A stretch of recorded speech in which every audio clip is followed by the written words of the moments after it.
శ్రోతలకు స్వాగతం. ఈరోజు వినిపించబోతున్న పూర్తి నవల కనువిప్పు. రచన లక్ష్మీ ప్రసన్న గారు. అప్పుడే వరండాలో అడుగుపెట్టిన విశాలాక్ష్మమ్మ తెరిచిన గేటు నుండా కనిపిస్తున్న ఎదురింటి పడుచు జంటను చూసి ముచ్చటపడి వారి సరస సంభాషణాన్ని ఆసక్తితో ఆలకించసాగింది. ఏ పిల్ల, స్కూటర్ ఎక్కమ్మా అంటే గారాలు నయగారాలు పోతావేం, ఎత్తి సీటు మీద పడేయమంటావా? అబ్బా, రోజు స్కూటరు షికారు ఒకటే బోరు. ఎందుకొచ్చిన హైరానా బాబు ఇదంతా?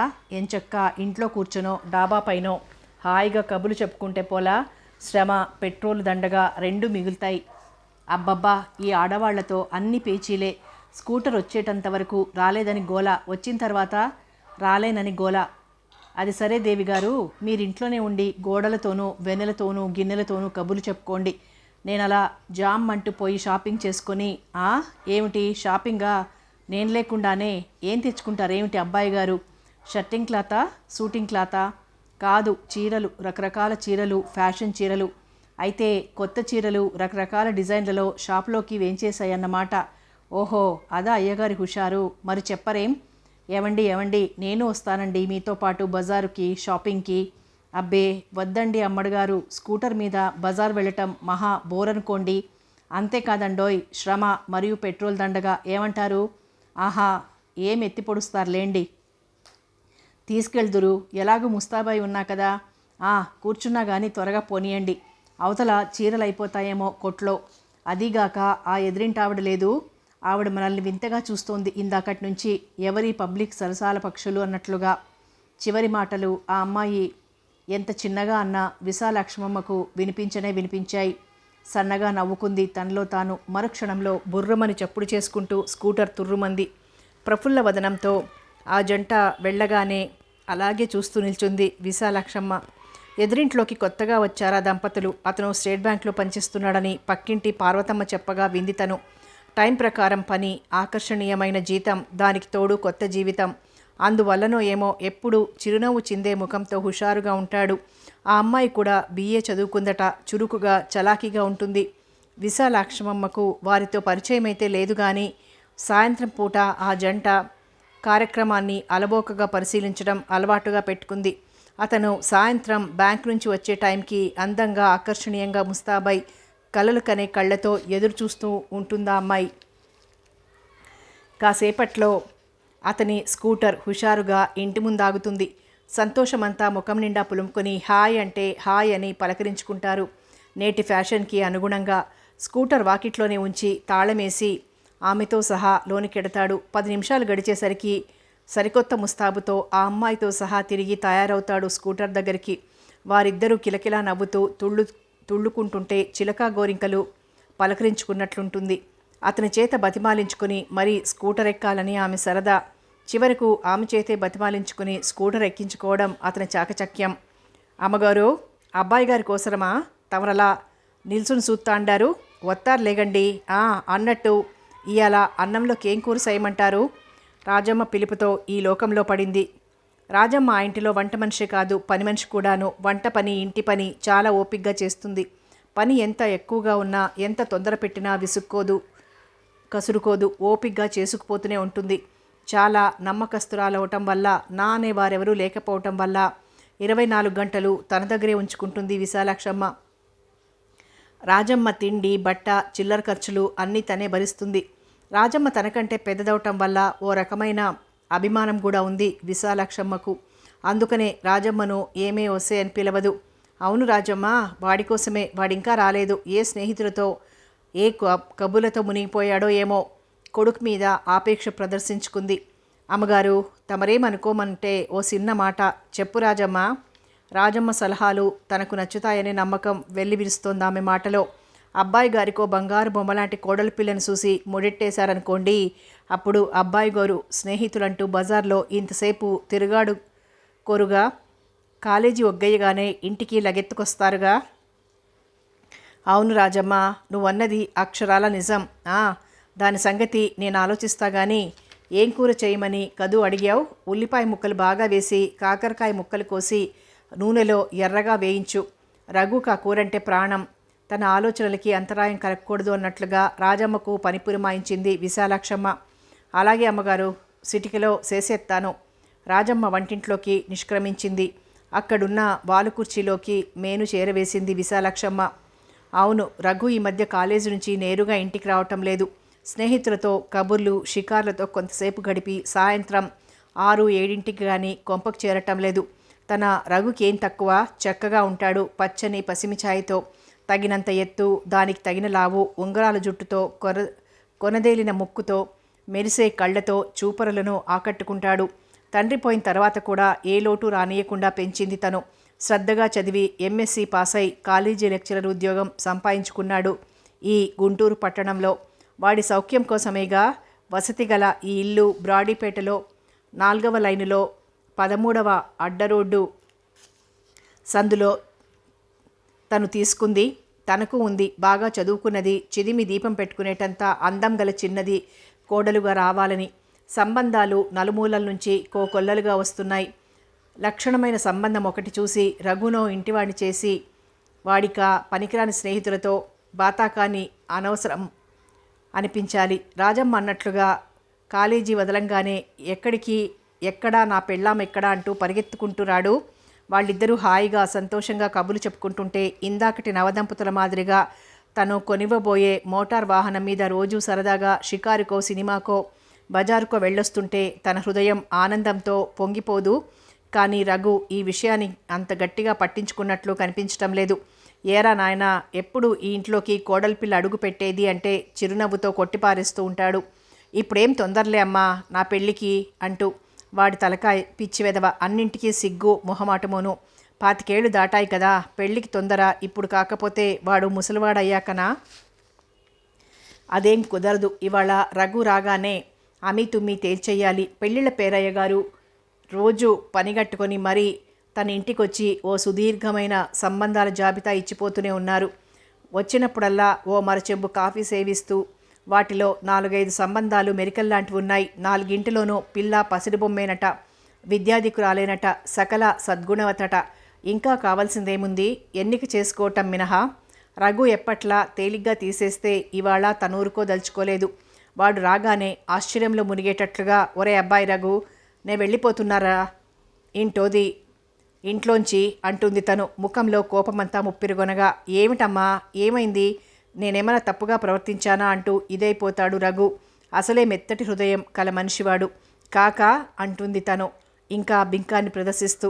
చెప్పమ్మా, నా తప్పు తప్పక సవరించుకుంటానంటూ ప్రాధేయపడతాడు. వాడికి తనంటే ఎంతో ప్రేమ, గౌరవం. తన మనసు నొప్పించటం వాడికి ఇష్టముండదు. మాటిస్తావా మరి అంటుంది తను. ఇవ్వకేం చేస్తాడు పిచ్చినాయన, సరే అంటాడు. అదేం కుదరదురా అబ్బాయి అంటూ చేతిలో చెయ్యి వేయించుకుంటుంది తను. తరువాత బయట పెడుతుంది అసలు విషయం. రాజమ్మ ఎప్పుడూ ఏదో ఒక పనిలో సతమతమవుతూనే ఉంటుంది కదా. నౌకరు ఆదయ్య నిర్ణీత వేళల్లో తన పని చేసుకుని వెళ్ళిపోతుంటాడు కదా. నువ్వు ఉదయం భోజనం చేసి కాలేజీకి వెళ్తే సాయంత్రం వరకు రావు కదా. అంతవరకు ఇంత ఇంట్లో ఒంటరిగా కాలమేలా గడపాలరా నేను? ఓ బుల్లి మనవడు కూడా ఉంటే వాడి కేరింతలకు చిలిపి చేష్టలకు గంటలు నిమిషాలుగా గడిపోయినట్రా. లంకంత ఇల్లు, బ్యాంకులో డబ్బు మూలుగుతుండగానే సరికాదురా. పిల్లా పాపతో ఇల్లు కళకళలాడుతూ ఉండాలి. అప్పుడే ఇంటికి కంటికి వెలుగు. అందుకని నువ్వు నాకు మనవణ్ణి కని ఇచ్చేయాల్సిందే. నేను నీకు మనవణ్ణి కనాలా? ఏమిటమ్మ ఈ విడ్డూరం? ఎక్కడన్నా మగవాడు కనటం అనేది ఉందా? బిత్తరపోతాడు రఘు. ఒరేయ్ లెక్చరరు, నీ పాఠాలు అర్థాలు నా దగ్గర కాదు. కనమన్నది నిన్నంటే నిన్ను కాదు, కోడలి పిల్ల ఎక్కడుందో వెతికి పట్టుకురా నాయనా అని అర్థం. తెలిసిందా? తన హాస్యానికి పగలబడి నవ్వుతాడు రఘు. ఆ సంతోషంలోనే వాణ్ణి పెళ్లి సంబంధాలు చూడటానికి ఒప్పిస్తుందను. ముందుగా ఆ హైదరాబాద్ సంబంధం చూడాలి. అన్ని విధాలా బాగున్నట్లుంది. పెళ్ళిళ్ళ పేరయ్య మాటల్ని బట్టి చూస్తే ఎంతో బాగుంటుంది. ఆ అమ్మాయి కోడలుగా వస్తే ఏమైనా ఎవరైనా కోడలుగా రాని తను కన్న కూతురిలా చూడాలి ఆమెను. కట్టుకున్న భర్త కోసం కన్నవారిని తన వారందరినీ వదులుకుని అత్తింటి అడుగుపెట్టే కోడల్ని తను హృదయపూర్వకంగా ఆహ్వానించాలి. తన వంశాభివృద్ధి కారకురాలైన ఆమెను సాదరంగా ప్రేమగా చూడాలి. అత్త అనే అభిజాత్యాన్ని అహంకారాన్ని ప్రదర్శించి ఆమె మనసు గాయపరచకూడదు. ఆమె చేత కన్నీరు పెట్టించకూడదు. కోడలి కన్నీరు ఇంటికి ఉసురు. రాజమ్మ వచ్చి వరండాలో లైట్ వేసింది. చీకట్లను పారద్రోలి వెలుగుపరుచుకుంది వరండాలో. అమ్మగారేదో ఆలోచనలో ఉండారు. పలకరిత్తే ఏం బాగుంటుంది అనుకున్న రాజమ్మ ఏదో పని కోసం వంటింట్లోకి వెళ్ళిపోయింది. మళ్ళీ అత్త అనే పదాన్ని 10 సార్లు తలుచుకోవటంతో బయట అంత వెలుగు వెళ్ళి విరుస్తున్న విశాలాక్షమ్మ మనసు నిండా చీకట్లు ముసురుకున్నాయి. అత్త అత్త కసిగా కక్షగా పళ్ళు పటపటా నూరింది. ఆమె మనసు గతంలోకి దూరి విహారం చేయసాగింది. అమ్మాయి విశాల, గట్టిగా కేక పెట్టింది సరస్వతమ్మ. తల్లి కేక విని హడావిడిగా వంటింట్లోకి వచ్చింది విశాల. పరుగులాంటి నడకతో ఏమిటమ్మా అంటూ కన్నె వయసు ప్రసాదించిన యవ్వనంతో అపురూప సౌందర్యం పోటీ పడుతోంది విశాలలో. అసలు పేరు విశాలాక్షి అయినా విశాలని పిలిపించుకోవటమే బాగుంటుంది. ఏమిటమ్మా, ఏమిటే బంగారు తల్లి, ఇవాళొక్కరోజు స్కూలుకు సెలవు చీటి పంపించు. పక్కింటి పద్మజతో వాళ్ళొస్తున్నారు నేను చూసుకోవడానికి. మీ నాన్నగారు ఎంతో హడావిడి చేసి ఇప్పుడే బజార్ వెళ్ళారు ఇంట్లోకి కావలసినవి తెప్పించడానికి. కూతురి వైపు ఆపేక్షగా చూసింది సరస్వతమ్మ. నా తల్లి అత్తింట్లో చక్కగా సుఖపడుతుందని ఆకాంక్షించిందా తల్లి మనసు. దానికి కారణం లేకపోలేదు. విశాల తండ్రి వెంకట్రామయ్య గారికి 15 ఎకరాల సుక్షేత్రమైన మాగాణి ఉంది. బంగారం పండుతోందా పొలంలో. ఇంట్లో పుష్కలమైన పాడి ఉంది. ఇవిగాక ఇంట్లో ఓ 50 సవర్ల బంగారం ఉంది. బోలెడంతమంది నౌకర్లు చాకర్లు. విశాల తల్లిదండ్రులకి ఏకైక సంతానం కావటంతో అల్లారు ముద్దుగా పెరుగుతోంది పుట్టింట్లో. విశాల చదువు మీద పెద్ద ఆశలు లేవు తల్లిదండ్రులు ఇద్దరికి. ఏదో చదవదు రాయను వస్తే చాలేదు, అంతకన్నా చదువులు నేను చేసుకుంటాం అన్నట్టుగా స్కూల్లో చేర్పించారు విశాలను. కానీ విశాల తన బుద్ధి కుశలత వల్ల ప్రతి క్లాస్లోనూ ఫస్ట్గా రావడంతో స్కూల్ ఫైనల్ వరకు సాగింది విశాల చదువు. ఆడపిల్లకు యుక్త వయసు రాగానే పెళ్లి చేసి పంపేయాలనుకునే రోజులవి. ఇప్పటిలాగా 25 ఏళ్ళు 30 ఏళ్ల వరకు ఆడపిల్లలకి పెళ్లి కాకుండా ఉండడం సాంఘిక నేరంగా భావించబడే రోజులవి. అందుకని స్కూల్ ఫైనల్ ఇంకా చదువుతుండగానే విశాలకు పెళ్లి సంబంధాలు చూడసాగారు వెంకట్రామయ్య గారు. పక్క పల్లెటూళ్ళలో ఉన్న సంబంధం వచ్చిందాయనకి. కుర్రాడి పేరు సాంబమూర్తి. కండలు తిరిగిన శరీరంతో బలిష్టంగా అందంగా ఉంటాడు. వయసులో అందంలో అమ్మాయికి ఈడు జోడు. తండ్రి పోతే స్కూలు చదువుకు స్వస్తి చెప్పి తండ్రి మిగిల్చిన 20 ఎకరాలు స్వయంగా వ్యవసాయం చేస్తున్నాడు. తమలాగే పాడి పంట పుష్కలంగా ఉన్న కుటుంబం. తల్లి నరసమ్మ వ్యవహార దక్షురాలు. ఆమె సలహాలతో ఆ ఇల్లు ధనధాన్యాలతో తులతూగుతోందని గ్రహించారు వెంకట్రామయ్య గారు. విశాల తల్లి సరస్వతమ్మకు కూడా ఈ సంబంధం ఎంతో నచ్చింది. కూతురు అత్తింట సుఖపడటమే ఆమె ధ్యేయం. తమ ఆస్తి వాళ్ళ ఆస్తి అనుభవిస్తూ కూతురు లక్ష్మీదేవిలా కళకళలాడుతుందని భావించి వెంటనే ఒప్పేసుకుంది. దాని కారణంగానే ఈ పెళ్లి చూపుల తతంగం జరగబోయేది. ఏమో బాబు, నాకు సిగ్గేస్తుందే గునిసింది విశాల తల్లి దగ్గర. తల్లిదండ్రులు మాట్లాడుకుంటున్నప్పుడు కాబోయే భర్తగారి అందచందాల గురించి పొంచి వింది విశాల. ఆమె అంతరంగం సంతోషంతో చిలిపి గంతులు వేసింది. ఆశలు కోర్కెలు మనసులో మోసులెత్తాయి. పైగా పెళ్లి చూపుల నాటి అనుభూతి ఎలా ఉంటుందో తెలుసుకోవాలనే తపన. పైకి మాత్రం కావాలనే అలా అంది తల్లి దగ్గర. పెళ్లి చూపులకే ఇలా సిగ్గేస్తోందే అంటూ ముడుచుకుపోతే రేపు కాపురం ఎలా చేస్తావే మీ ఆయనతో? అంతా చోద్యం కాకపోతేనో వెళ్ళు. నీ చెప్పిన పనిచేసిరా. సాయంత్రం నిన్ను బాగా అలంకరించడానికి మీ స్నేహితురాళ్ళని రమ్మని చెప్తాలే అని తిరిగి పనిలో మునిగిపోయింది సరస్వతమ్మ. పోమ్మా. మనసు గాలిలో తేలిపోతుండగా అక్కడి నుంచి పరిగెత్తింది విశాల.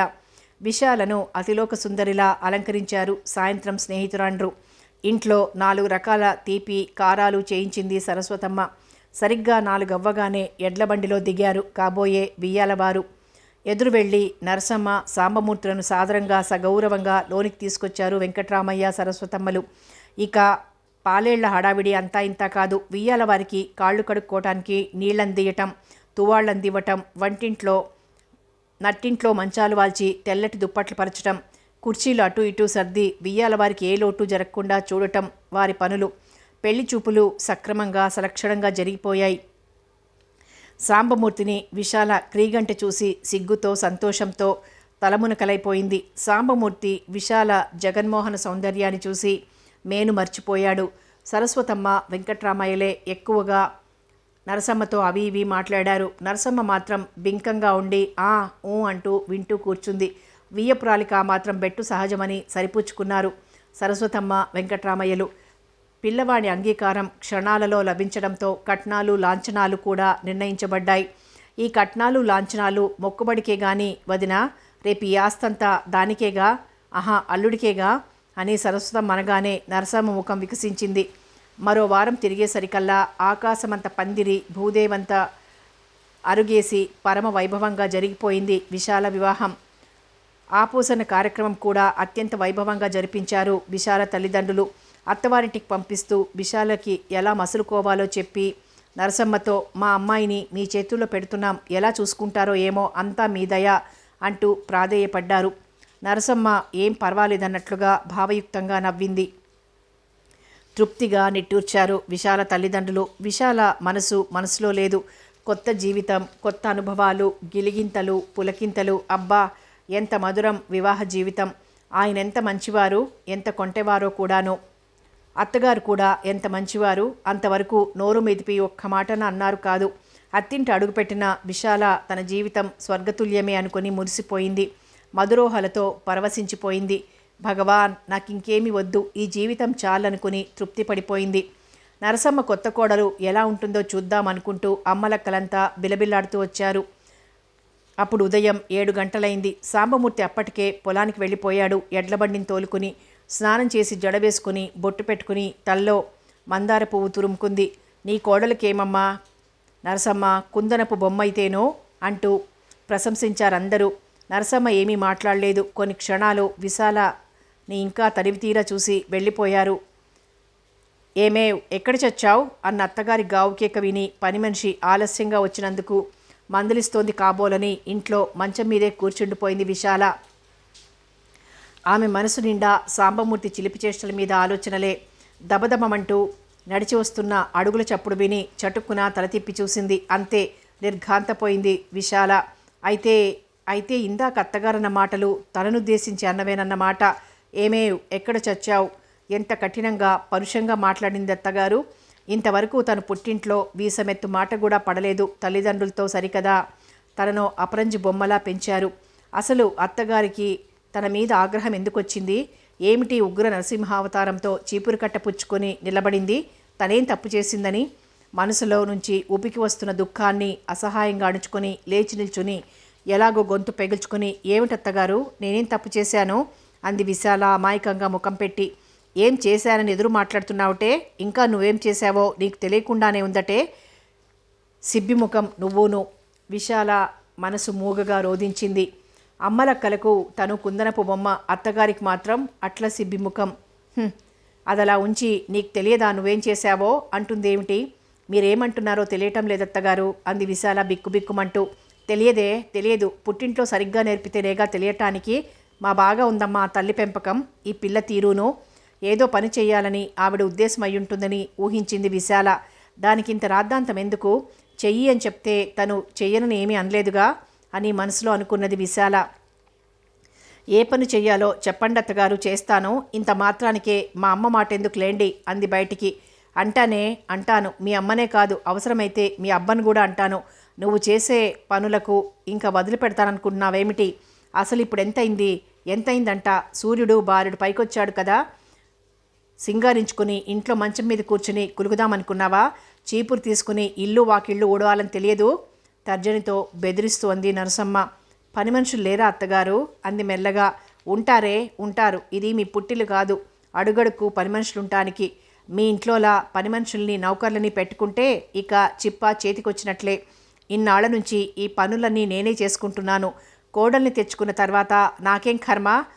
పద, ఇంకా నిల్చున్నావే గడకరలాగా. ఇదిగో చీపురు. ఇల్లు వాకిళ్ళు అద్దంలా శుభ్రంగా ఉండకపోతే ఊరుకోను, తెలిసిందా అంటూ చీపురు తన ముఖాన పారేసి విసవిస నడుచుకుంటూ దొడ్లోకి వెళ్ళిపోయింది. విశాలకి అప్రయత్నంగా కళ్ళల్లో నీళ్లు తిరిగాయి. ఇదన్నమాట అత్తగారి నిజస్వరూపం.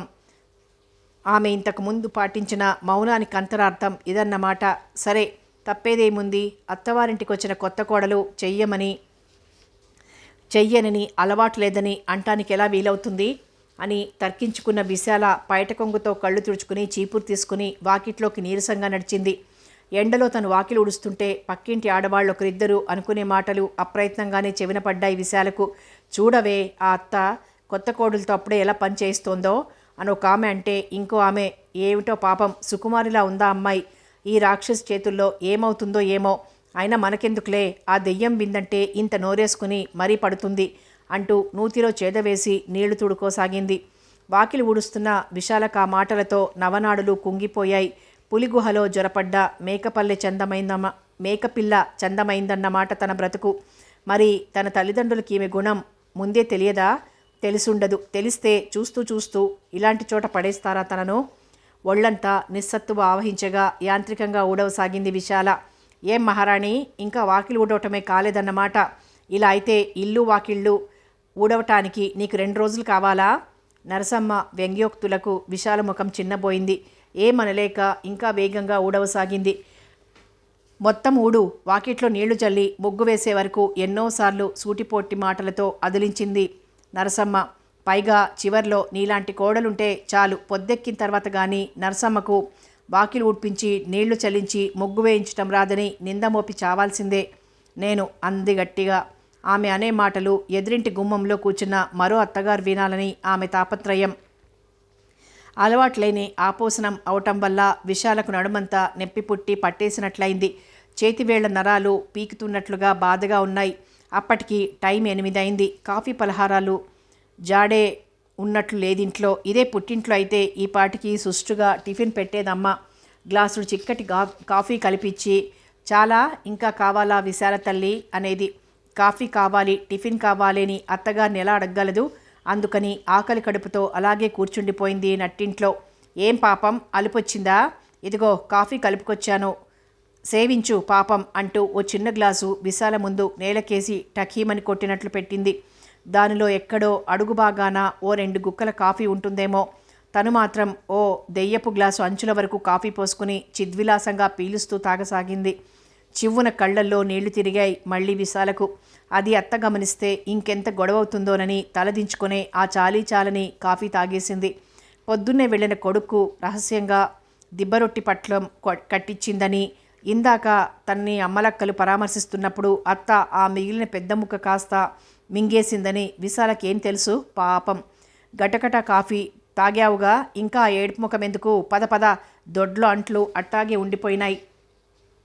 ఊరికే ఇంత చింతపండు వాటి ఎదాన పెట్టి కొంపగుండం చేయక తళతళలాడేట్లు తోము. మసీ మరక కనిపించిందో? ఉరుముతూ ఆజ్ఞాపించింది నరసమ్మ. మెల్లగా అడుగులు వేసుకుంటూ దొడ్లోకి వెళ్ళి అక్కడున్న అంట్లను చూసి నివ్వెరపోయింది విశాల. ఇంట్లో మనుషులు పెద్దగా లేరు. ఇన్ని అంట్లు ఎలా వచ్చాయో ఆమెకు అర్థం కాలేదు. కక్కలేని బాధ మింగివేసి ఇసుకతో కొంచెం చింతపండుతో అంట్లు తోమటం మొదలుపెట్టింది. అంట్లు తొలిచేటప్పుడు ఆమె కళ్ళ నుండి రాలే కన్నీటి బిందువులు కూడా ఆ నీటిలో కలిసిపోతున్నాయి. నీ కన్నీటికి విలువ లేదు సుమా, సానుభూతి లభించదు సుమా అన్నట్లుగా అంట్లు తోమిన తరువాత అరచేతులు చూసుకున్న విశాలకు మంట పెడుతున్న బొబ్బలు కనిపించాయి. నందనవనం నా జీవితం అనుకుంది. అంతేకాదు తనలో తాను తర్కించుకుంది. ఒకవేళ తనదే తప్పేమోనని, పని చేయటం అలవాటు లేక పని కొత్తగా చేయాల్సి వచ్చేసరికి అనవసరంగా బాధపడుతున్నానేమోనని, పనైతే అలవాటు చేసుకుంటుందని సర్దుకుపోగలుగుతోంది. కానీ అత్తగారి సాధింపుని ఎలా భరించగలదు? ఇది ఆమె ఆవేదన. మిట్ట మధ్యాహ్నానికల్లా పొలం పని కొంత పూర్తి చేసి భోజనానికి ఇంటికొచ్చాడు సాంబమూర్తి. విశాల వైపు ఓరగా చూసి నవ్వాడు. జీవం లేని నవ్వొకటి. తను నవ్వింది విశాల. భర్తకు తను భోజనం వడ్డించబోతుంటే వారించింది నరసమ్మ. గుడ్లురిమి చూసి, పోనీ దాన్నే పెట్టనీయమ్మా అన్నాడు మెల్లగా సాంబమూర్తి. నీకేమైనా మతిపోయిందేమిట్రా? కొత్త కోడలను అప్పుడే కష్టపెట్టమంటావట్రా? ఆ పని ఈ పని చెప్పి కొడుకునొక్క గదమాయించింది. దాంతో సాంబమూర్తి కిక్కురుమంటే ఒట్టు. అత్త గయ్యాళ్లే కాదు, గుండెలు తీసిన బంటోని కూడా అర్థం చేసుకుంది విశాల. వెంటనే మళ్ళీ పొలమెళ్ళిన సాంబమూర్తి రాత్రి 7ంటికి కానీ తిరిగి రాలేదు. ఆ రాత్రి సాంబమూర్తి కౌగిలిలో పరవశించేటప్పుడు మాత్రం ఆ రోజల్లా అత్త పెట్టిన ఆరళ్ళు మర్చిపోగలిగింది విశాల. ఎలా ఉంది విశాల, నీకిక్కడ బాగుందా? అన్ని విధాలా సౌఖ్యంగా ఉందా అని సాంబమూర్తి అడిగినప్పుడు నిజం చెప్పేద్దామా, తన మనసులో ఉన్న బాధంతా కక్కేద్దామా అనిపించింది విశాలకు. కానీ వచ్చిన తొలి రోజుల్లోనే అత్త మీద చాడీలు చెప్పినట్లు వస్తుందేమో, దాని ఫలితాలు ఎలా ఉంటాయోనని భయపడి మిన్నకుండిపోయింది. సాంబమూర్తి కూడా ఏదో కొత్త పెళ్ళ మోజులో అన్నాడే గాని నోరు పెట్టుకుని అమ్మ తల్లిలా పడే తన తల్లిని ఎదిరించలేడని తనకు తెలుసు. కానీ విరిసిన పువ్వులా ఉన్న భార్య అందాల్ని ఆస్వాదిస్తున్నప్పుడు మాత్రం ఆమె కోసం ఏమైనా చెయ్యాలనిపిస్తోంది సాంబమూర్తికి. అందుకనే విశాల తన మనసు నోరు మూసి, మీరుండగా నాకేం లోటు, అన్నీ దివ్యంగా ఉన్నాయి అన్నప్పుడు ఆమెను ముద్దులతో కౌగిలింతలతో ముంచెత్తాడు. మరుసటి రోజు విశాలకు తిప్పలు మళ్ళీ ప్రారంభమయ్యాయి. దొడ్లో పాడిగేదె ఒక్కటే ఉంది. దానిని తోలుకెళ్ళి మేపి తోలుకు రావటానికి కనీసం ఓ కుర్రాన్ని కూడా పెట్టలేదు నరసమ్మ. ఇంటి వెనకాల పచ్చిక బయలుంది కొంత మేరకు. నాదుడు లేని రాజ్యంలా అక్కడికి తోలుతుంది గేదెని. పాలు పితకటం అయిన తర్వాత అది కూడా నరసమ్మకు భయపడుతుందో ఏమో. మళ్ళీ సాయంత్రం 4-4:30 అయ్యేసరికి పచ్చికమేసి దొడ్లోకి వచ్చేస్తుంది. మధ్య మధ్యలో మాత్రం నరసమ్మ ఓ 2 అడుగులు వేసి ఉన్నావా గేదెమ్మ అన్నట్లుగా ఆయ్ ఆయ్ అంటూ దూడ అరిచినట్లుగా అరుస్తుంది. చిత్రం. టెలిఫోన్ పిలుపు అందుకున్నట్లుగా నేను ఇక్కడే ఉన్నాను అన్నట్లుగా అది దాని భాషలో జవాబు చెప్తుంది. ఆ సమయంలో నరసమ్మ ఒక ప్రదక్షిణం చేసినట్లుగా వెళ్ళి ఓ తట్టలో పేడకళ్ళన్నీ పోగు చేసుకొని వస్తుంది. ఇప్పుడు విశాలకు మరో కొత్త అనుభవం నేర్పబోతోంది నరసమ్మ. పాచి అంట్లు పూర్తయ్యేసరికి మామూలు ప్రకారం 2 గుక్కలు కాఫీ ఇచ్చి ఏమేవ్ ఇట్రా అంది అథారిటీగా. విశాల రాగానే పేడకుప్ప చూపించి ఇదిగో దీన్ని తొక్కు కాళ్లతో కచ్చా పచ్చాగా పిడకలు చెయ్యాలి అంది. ఊక ముందేసుకొని కూర్చుంది. పేడ తొక్కడం ఎప్పుడూ లేని విశాలకు వాంతి వచ్చినట్లయింది. పని మనుషులు పాలేళ్లు చేయవలసిన పనులవి వాళ్ళేమైనట్టు ఎవరూ కనిపించరే అనుకుంది విశాల. అయినా అత్త గదమాయింపులకి భయపడి అంతులేని అసహ్యంతోనే ఆ పని చేసింది. కాళ్ళు కడుక్కునేటప్పుడు విశాల మనోభావాలు జుగుప్సకి ఆలవాలం. గోడచాటుకు వెళ్ళి కళ్ళనీళ్లు గుక్కుకుంది. కానీ కొన్ని రోజులు పోయేసరికి జీవితంతో రాజీకొచ్చేసింది విశాల. వంట పని, ఇంటి పని మొత్తం అలవాటు చేసుకుంది. ఇప్పుడు ఆమెకు అత్త ఏ పని చెప్పినా అసహ్యము అసహనము ఏమీ లేవు. విషాదంలోనూ ఆనందాన్ని వెతుక్కునే మనస్తత్వాన్ని అలవాటు చేసుకుంది. గంగిరెద్దులా పనిచేయటానికే నిశ్చయించుకుంది. అలా చేస్తే అత్త ఏమీ అనకుండా ఉంటుందని, తద్వారా మనశ్శాంతి లభిస్తుందని ఆమె భావన. విశాల ముఖంలో మొదట్లో కనిపించిన కలలు కోర్కెల స్థానే ఇప్పుడు అదో రకం నిర్లిప్తత కనిపించటం సాంబమూర్తి గమనించకపోలేదు. ఏమిటి విశాల అలా ఉన్నావు అని ఎన్నిసార్లు తరచి అడిగినా చోటివ్వలేదు విశాల. గృహ చిత్రాలకు తానుగా కారణమవటం ఆమెకు సుతారము ఇష్టం లేదు. అందుకని సుతారంగా నవ్వుతూ ఏం లేదండి, నాకేం, నేను బాగానే ఉన్నాను అంటూ కప్పదాటు వేసింది. అవును కామోస్ అనుకుని భార్య శరీరాన్ని తమకంతో నలిపివేసేవాడు సాంబమూర్తి. నిజాలు అతనికేం తెలుసు. ఓ రోజు అమ్మాయిని చూసి వెళ్దామని విశాల తల్లిదండ్రులొచ్చారు. తల్లి ఒళ్ళో వాలి బావురమని ఏడవాలని నాన్నతో చెప్పి అతను కసితీరా తన్నించాలని అనిపించింది విశాలకు. కానీ దానివల్ల ఎవరికి నష్టం? తనకే కదూ. తన బతుకు ఇంతకన్నా అధ్వాన్నమవదు అన్న ఆలోచన ఆమెని అలాంటి పని చేయకుండా వారించింది. నరసమ్మ బియ్యపురాల్ని బియ్యంకుణ్ణి ఎంతో మర్యాద చేసింది. ఆమె ఆతిథ్యానికి ముగ్ధులైన విశాల తల్లిదండ్రులు తమ కూతురు బోలెడు సుఖపడి పోతోంది అని భావించారు. కాస్త చిక్కినట్టున్నావే విశాల అన్న ప్రశ్నకు జవాబు తననివ్వనివ్వలేదు నరసమ్మ. ఊరు మార్పిడి కదమ్మా వదినమ్మ, నీటి మార్పిడి కూడాను, అందుకని ఏదో అలా ఉంది.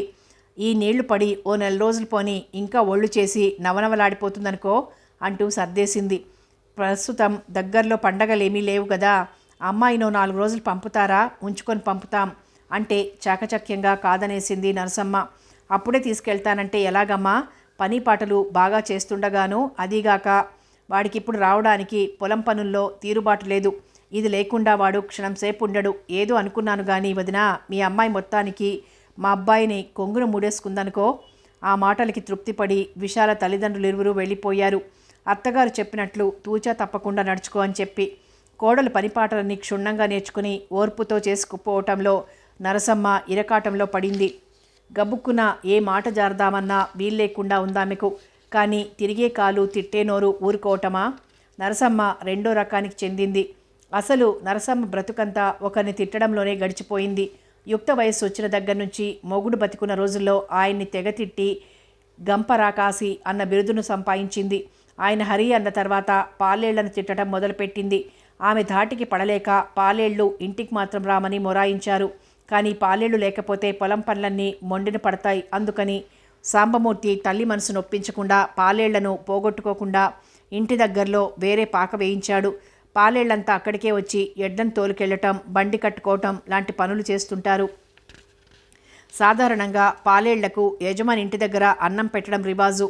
అన్నం పెట్టి సంవత్సరానికి ఇన్ని బస్తాలు ఇవ్వటం అని ఉంటుంది షరతు. గయ్యాళి నరసమ్మ ఇంట్లో భోజనం చేసే పరిస్థితి లేదు గనక ఆ మేరకు కూడా వడ్లే ఇమ్మన్నారు పాలేళ్ళు. అలాగేనని ఒప్పుకున్నాడు సాంబమూర్తి. పాలేళ్ళు చేయి జారిపోయిన తర్వాత నరసమ్మ నోరు పని మనుషులు బట్టలుతికే మడేళ్ల వైపు తిరిగింది. ఏదో వంకతో నోరు అరిగిపోయే వరకు కూడా వాళ్లను తిట్టిపోసాగింది. భరించి భరించి ఓర్పు నశించి ఒక్కసారిగా కట్టకట్టుకుని ఎదురు తిరిగారు వాళ్ళంతా. పోవమ్మా, ఎనకటికి ఎవరో నీలాంటిదే నా కోడి నా కుంపటి లేకపోతే తెల్లారుద్దా అందట. అట్టా ఉంది నీ యవ్వారం. నీ ఇల్లు కాకపోతే ఈ ఊర్లో చాలా ఇల్లుండాయి అంటూ చీకొట్టి ఎగ్గొట్టిపోయారు వాళ్ళు. వాళ్ల మీద పంతం కొద్దీ ఆ పనులన్నీ నెత్తిమీద వేసుకుని చెయ్యటం దుఃఖలా ఉన్న నరసమ్మకు బాధ అనిపించలేదు. కానీ నోరుకు బొత్తిగా పని లేకపోవటమే ప్రాణ సంకటంగా ఉందామెకు. కొడుకు తనకు పూర్తిగా విధేయుడు, మాట జవదాటడు, పైగా రక్త సంబంధం. అందుకని కొడుకును మాత్రమే సాధించదు నరసమ్మ.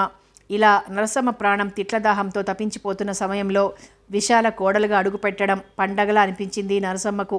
సంతోషంతో ఎగిరి గంతేసినట్లయిందామెకు.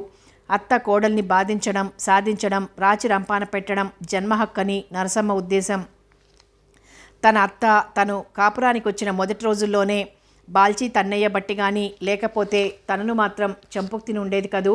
పైగా అత్త తిట్టడం, కొట్టడం, కోడలు పడటం అనేవి లేకపోతే కోడళ్ళు అత్త నెత్తికెక్కి పిండి కొట్టడం ఖాయం. అందుకని కోడలనెప్పుడు అత్త చెప్పు కింద తేలులా ఉంచాలి. ఇది నరసమ్మ పిడివాదం. ఈ సూత్రాన్ని ఆధారం చేసుకునే ఇంతవరకు కోడల్ని సాధించింది. పని సరిగ్గా రాదు కదా, పడకేం చేస్తుంది అని నరసమ్మ మనోభిప్రాయం. కానీ ఇప్పుడు కోడలు పనులన్నీ కూలంకషంగా నేర్చుకుని లోటు లేకుండా చేస్తూ ఓ మెట్టు పైనుంది. ఇప్పుడెలా దాన్ని తప్పు పట్టాలి? బుర్ర బద్దలు కొట్టుకొని ఓ మెరుపులాంటి ఆలోచన రాగా తృప్తిగా నవ్వుకుంది నరసమ్మ. తన మనసులోని వ్యతిరేక భావాలన్నింటినీ అణిచిపెట్టి అసహ్యాన్ని, అలసత్వాన్ని దూరంగా నెట్టి అత్తగారు చెప్పిన పనులని చేసుకుపోతున్న ప్రతి చిన్న విషయానికి ఆమె ఏదో రకంగా తప్పుపట్టడం, తిట్టడం భరింపరానిదిగా తయారైంది విశాలకు. బజ్జీ వంకాయతో బజ్జీ చేస్తే కూరెందుకు చెయ్యలేదే పాడుమొహం దానా అని తిడుతుంది. కూరలో కాస్త ఉప్పు ఎక్కువైతే నీ బాబు సొమ్మేమన్నా పోతుందా అని చివాట్లు పెడుతుంది. పచ్చడిలో కారం ఎక్కువగా ఉంటే నోరు మండిపోతోందే ముదనష్టపు దానా. నా మీద మంటగా ఉంటే అది తీర్చుకోవటానికి నీకు ఈ మార్గం దొరికిందటే అని రంకెలు వేస్తుంది. అన్నం బాగున్నా సరే ఇలా చిమిడిపోయిందే నీ ముఖంలా అని విసుక్కుంటుంది. లంగా కొంచెం చీర కిందుగా జారితే పాదాల దగ్గర ఏం పిచ్చివేషాలుగా ఉందా అంటూ పెడబొబ్బలు పెడుతుంది. సాయం సమయం సంధ్యాకాంత అందాలు చూస్తూ వాకిట్లో నిల్చుంటే సంసార స్త్రీలు సంసారపక్షంగానే ఉండాలి. వీధిలో నిల్చొని వచ్చిపోయే వాళ్ల మొహాల వైపు చూస్తూ సానివేషాలు వేయకూడదు. ఒళ్ళు దగ్గర పెట్టుకొని మసలుకో అంటుంది. కూర్చుంటే తప్పు, లేస్తే తప్పు, ఊ అంటే తప్పు, ఆ అంటే తప్పు. విశాల కన్నీళ్లు ధారగా కారని రోజులే లేవు ఆ ఇంట్లో. కానీ అత్తగారి మితిమీరిన అతి సాధింపుకు విశాలలో ఓర్పు పూర్తిగా నశించిపోయింది. పిల్లిని కూడా గదిలో పెట్టి తలుపులు మూసి కొడితే అది కళ్ళు పీకుతుందట. ఆ పరిస్థితికి తీసుకొచ్చింది విశాలను నరసమ్మ. కానీ భర్తతో మాట వరుస కన్నా చెప్పకుండా ఏమీ చేయదలుచుకోలేదు విశాల. సూచనప్రాయంగా తను అనుభవిస్తున్నదంతా భర్తకు వివరించింది కన్నీళ్లతో. కానీ అత్త విషయంలో అతనేమీ చెయ్యలేని అశక్తుడని ఆమెకు భర్త జవాబే తెలియజెప్పింది. చూడు విశాల, మా అమ్మ అసలే గయ్యాళి. నేను కల్పించుకుంటే నన్ను నీలాగే చూస్తుంది. ఆమెకేం చెయ్యలేను నేను. ఆమెతో సర్దుకుపోవడమే నీకు నాకు సుఖం అని అతని దివ్యమైన సలహాను మనసులోనే ఏవగించుకుంది విశాల. ఓ రోజు బట్టలుతికి అత్త చీర గోడనున్న మేకుకు కట్టి ఆరేద్దామని ప్రయత్నిస్తుంటే ఆ లాగుడుకు చీర కొంచెం చిరిగింది. తన ప్రతి పనికి ఏదో వంక వెతుకుదామనే దృష్టితో గమనిస్తున్న అత్త కళ్ళ పడనే పడింది. ఇంకేముంది, కొంప మునిగిపోయినట్లుగా బంగారం లాంటి నా చీర నా మీద ద్వేషం కొద్దీ చింపేస్తావటే. ఉండు నీ పని చెప్తా. ఇన్నాళ్ల నుంచి ఎలాగో సహించాను కానీ ఇక ఏమాత్రం ఉపేక్షించేది లేదు అంటూ విశాల జుట్టు పట్టుకొని బరబరా లోనికి ఈడ్చుకొచ్చింది నరసమ్మ. మరో క్షణంలో మెడ వంచి పిడిగుద్దులు వేసేదే నరసమ్మ. కానీ ఒక్క విదిలింపు విదిలించింది విశాల. ఉద్రేకంతో వణికిపోతూ కళ్ళు చింతనిప్పులా చేసుకుని, అత్తగారు, ఇన్నాళ్ళు మీ మీద పెద్దరికముంచి మీరేం తిట్టినా సహించాను. నా లోటు లేకపోయినా కానీ మీరీనాడు నా మీద ఓ చిన్న విషయానికి చేయి చేసుకోవటానికి కూడా సిద్ధపడ్డారు. ఇంకా మీ పెద్దరికం లేదు, చొప్ప కట్టాలేదు. జాగ్రత్త, నాకు తిక్క రేగిందంటే మీ తల ముక్కలు ముక్కలుగా చేయగలను అంది విశాల. ఊహించని ప్రతిఘటనకు అవాక్కైపోయి శిలాప్రతిమలా నిలబడింది నరసమ్మ. ఏమనుకుందో ఏమో తల వంచుకొని వెళ్ళిపోయింది. ఆ రాత్రి ఈ విషయాన్ని భర్తతో చెప్దామా అనుకుని ఆ ప్రయత్నాన్ని ఎందుకనో విరమించుకుంది విశాల. చూద్దాం, అత్తెలాగూ కొడుకుతో చెప్పుకుంటుందిగా అనుకుంది. కానీ 4-5 రోజుల వరకు ఈ సంఘటన ప్రస్తావనకే రాలేదా ఇంట్లో. అన్నింటికన్నా ఆశ్చర్యం ఏమంటే ఎప్పుడూ ఏదో ఒక దాని మీద సాధిస్తూ తిడుతుండే అత్త విశాలనేమీ అనడం లేదు. మునీశ్వరుడిలా ప్రవర్తిస్తోంది. పోనీలే, అత్త మనసు మారింది, అదే సంతోషం. మొన్నేదో ఆవేశంలో తను ఒళ్ళు మర్చిపోయేలా మాట్లాడింది. అందం ఉండి ఆస్తి తెచ్చిన తను ఈ బాధల్ని ఎందుకు భరించాలి అన్న విప్లవమే తనని అలా విచక్షణారహితురాలిగా చేసింది. ఇక ముందెప్పుడు అత్తతో తనలా ప్రవర్తించదు. తామిద్దరూ ఎంతో సఖ్యతగా ఉంటారనుకుని తృప్తిగా నిట్టూర్చింది విశాల. మరో వారం రోజులు ప్రశాంతంగా గడిచిపోయాయి. ఓ రోజు పక్కింటికి పేరంటానికి వెళ్ళి వచ్చి విశాల లోని కడుగు పెడుతూనే, విశాల ఇలారా అన్న గర్జన విని అదిరిపడిపోయి అచట కనిపించిన దృశ్యం చూసి గడగడా వణికిపోయింది. ఎదురుగా సాంబమూర్తి ఆవేశంతో నిలువెల్లా వణికిపోతున్నాడు. అతని కళ్ళు జ్యోతుల్లా ఎర్రగా ఉన్నాయి. రక్తమంతా మొహంలో గూడు కట్టుకుందా అన్నట్లుగా ఉందతని ముఖం. అత్తగారు కూర్చుంది నెత్తిమీద చేతులు పెట్టుకొని. ఆమె ముఖం మీద కన్నీళ్లు చారికలు కట్టి ఉన్నాయి. కట్టుకున్న తెల్ల చీర అక్కడక్కడా చీలికలై ఉంది. జుట్టు రేగి ఉంది. వంటి నిండా అక్కడక్కడ రక్కులు గిల్లులు. విస్మయంతో కూడిన తన పరిశీలన పూర్తి కాకముందే ఎదురు తన దగ్గరకు వచ్చాడు సాంబమూర్తి. ఏమే, ఎంత పొగరే నీకు? అంత పెద్దదాన్ని మా అమ్మను పట్టుకుని ఇష్టం వచ్చినట్లు కొడతావా? అంత ఒళ్ళు కొవ్వెక్కిందన్నమాట అంటూ చాచి 2 చెంపకాయలు కొట్టాడు సాంబమూర్తి. విశాలకొక్కసారిగా తల దిమ్మెత్తిపోయింది. కళ్ళు చీకట్లు కమ్మాయి. తనేమవుతోందో ఎలా ఉందో తెలియని అచేతన స్థితిలో ఉండిపోయింది కొన్ని క్షణాలు. హఠాత్తుగా ఊహించలేని విధంగా ఆ సంఘటన కొయ్యబారిపోవటంతో దుఃఖం పెగిలి రాలేదు. గొంతుకనెవరో పట్టకారుతో పట్టుకుని నొక్కుతున్నట్లనిపించింది. తూలి పడబోయి తమాయించుకొని గుమ్మాన్ని పట్టుకుని నిలదొక్కుంది. అప్పటికే చేతిలో ఉన్న శనగలు, అరటిపండు, తాంబూలం కింద పడ్డాయి. బుగ్గల మీదుగా జారే కన్నీళ్లను పైట కొంగుతో తుడుచుకుంటూ మీరు నన్ను కొట్టారా అంది. దుఃఖోద్వేగంతో ఆమె ఉచ్ఛ్వాస నిశ్వాసాలు అధికమయ్యాయి. రోషంతో ఆమె ముక్కుపుటాలు అదురుతున్నాయి. కొట్టడమే కాదు, పాతేసేవాణ్ణి. ఉద్రేకం ఇంకా పూర్తిగా చల్లారలేదు సాంబమూర్తిలో. ఎందుకు? నేను చేసిన తప్పేమిటి? విశాల కళ్ళు వర్షిస్తున్నాయి. ఏమిటో నీకు తెలియదా? గర్జించాడతను. ఈ లోపుగా నరసమ్మ అందుకుంది ముక్కు చిదుతూ. ఎంత నంగనాచి బొంగమూతివే తల్లి. మధ్యాహ్నం వాడు బయటికి వెళ్ళిపోయిన తర్వాత కాసిన్ని పెసలు ఇసురుదాం, సాయం రావే తల్లి నాకు అని పిలిస్తే, పెసలు ఇసరడం కాదు, నీ తలకాయ విరుస్తా అంటూ మారెమ్మలా నా మీద కలియబడి నన్ను గిచ్చి కొట్టి తిట్టి చంపయ్యబోలేదు. వెదవదానా, నేను నీకు చాకిరీ చెయ్యాలా? నువ్వు నాకు చెయ్యాలి గాని అంటూ నా తెల్ల చీర నీ ఇష్టం వచ్చినట్లు చింపెయ్యలేదు. అబ్బాయిని రాని చెప్తాను అంటే మీ అబ్బాయి ఏం చేస్తాడు? తల్లి మాట వినే చవట అంటూ వాడిని నానా దుర్భాషలాడలేదు. ఇంతా చేసి ఏమీ ఎరగనట్టు పేరంటానికి వెళ్ళొస్తే సరిపోతుందనుకున్నావా? ఆయుర్దాయం ఉండబట్టి కానీ, లేకపోతే ఈ పాటికి నా శవం మీద పడి ఏడుస్తూ ఉండేవాడి పిచ్చి నాన్న అంటూ సన్నగా రాగాలు తీయసాగింది నరసమ్మ. అత్తగారు, మోసం, దానిలో కూడా ఇంత పచ్చి మోసమా అంటూ సాంబమూర్తి వైపు తిరిగింది విశాల. ఏవండి, మీరిది నమ్మారన్నమాట. ఇదంతా శుద్ధ అబద్ధమండి, పచ్చి అబద్ధం. అసలు అత్తగారి ఒంటి మీద నేను చెయ్యి వెయ్యలేదు. నాకే పాపమో తెలియదు. నోర్ముయ్, అబద్ధం చెప్పాల్సిన కర్మ అన్నేళ్ళు వచ్చిన ఆవిడకేం పట్టింది? కొన్నాళ్లుగా ఆవిడ రోజు నువ్వు ఆమెను తిడుతున్నావని మొత్తుకున్నా ఉపేక్షించి ఊరుకున్నాను. చేయి కూడా చేసుకుంటే ఊరుకునే చౌటన్ మాత్రం కాదు. ఇంకోసారిలా జరిగిందో అంటూ అడుగులు చప్పుడు చేసుకుంటూ భుజం మీద కండువా దులుపుకుంటూ వెళ్ళిపోయాడతను. అతనటు వెళ్ళగానే నరసమ్మ విశాలను చూసి పగలబడి నవ్వింది. ఎదురు తిరుగుతావు కదూ, ఇప్పుడు తిరగవే వగలాడి, మజా తెలుస్తుందంటూ. అంటే అత్తగారు తన మీద ఇలా కక్ష తీర్చుకుందన్నమాట. పన్నాగం పన్ని. విశాల మనసు ఒక్కసారి బాధతో మూలిగింది. ఒక్క ఉదుటున మంచం మీద పడి దిండ్లో తలదూర్చి వెక్కి వెక్కి ఏడ్చింది.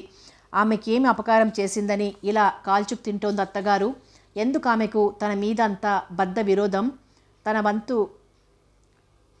తన వంతు కన్నా నిలవేసి అకారణంగా తిడుతుంటే అసహాయంగా చూస్తూ ఊరుకోవాల్సిందేనా? పథకం పన్ని భర్త చేత అమానుషంగా కొట్టిస్తుంటే భరిస్తూ గుడ్ల నీరు కుక్కుకోవాల్సిందేనా? భగవాన్, ఏమిటి దారుణం? అత్తింటికి రావటం స్త్రీ పాలిట మహాపాపమా? అది ఆమెకు ఘోర శాపమా? ఇవన్నీ విశాల మనసు ప్రశ్నించే ప్రశ్నలు. ఆమెకు జవాబు దొరకని ప్రశ్నలు. ఆ రాత్రి తిండి తినకపోయినా అడిగిన వారెవ్వరూ లేరు విశాల నా ఇంట్లో. 2 రోజుల తర్వాత ఏదో పని మీద అక్కడికి వచ్చిన వెంకట్రామయ్య గారు కూతురు ఎలా ఉందో చూసి వద్దామని వియ్యపురాలింటికి వచ్చారు. బంధు ప్రేమంతా ఒలకబోసుకుంటూ ఆహ్వానించింది నరసమ్మ. కాఫీ టిఫిన్లతో ముంచెత్తింది. పాపం ఆయనకేం తెలుసు ఈ విషపు నవ్వు వెనక కూతురు జీవితం కాలిపోతోందని. తండ్రి వచ్చినా అమ్మ కులాసాగా ఉందా నాన్న, నువ్వు బాగున్నావా అని మాత్రం అడగగలిగింది విశాల.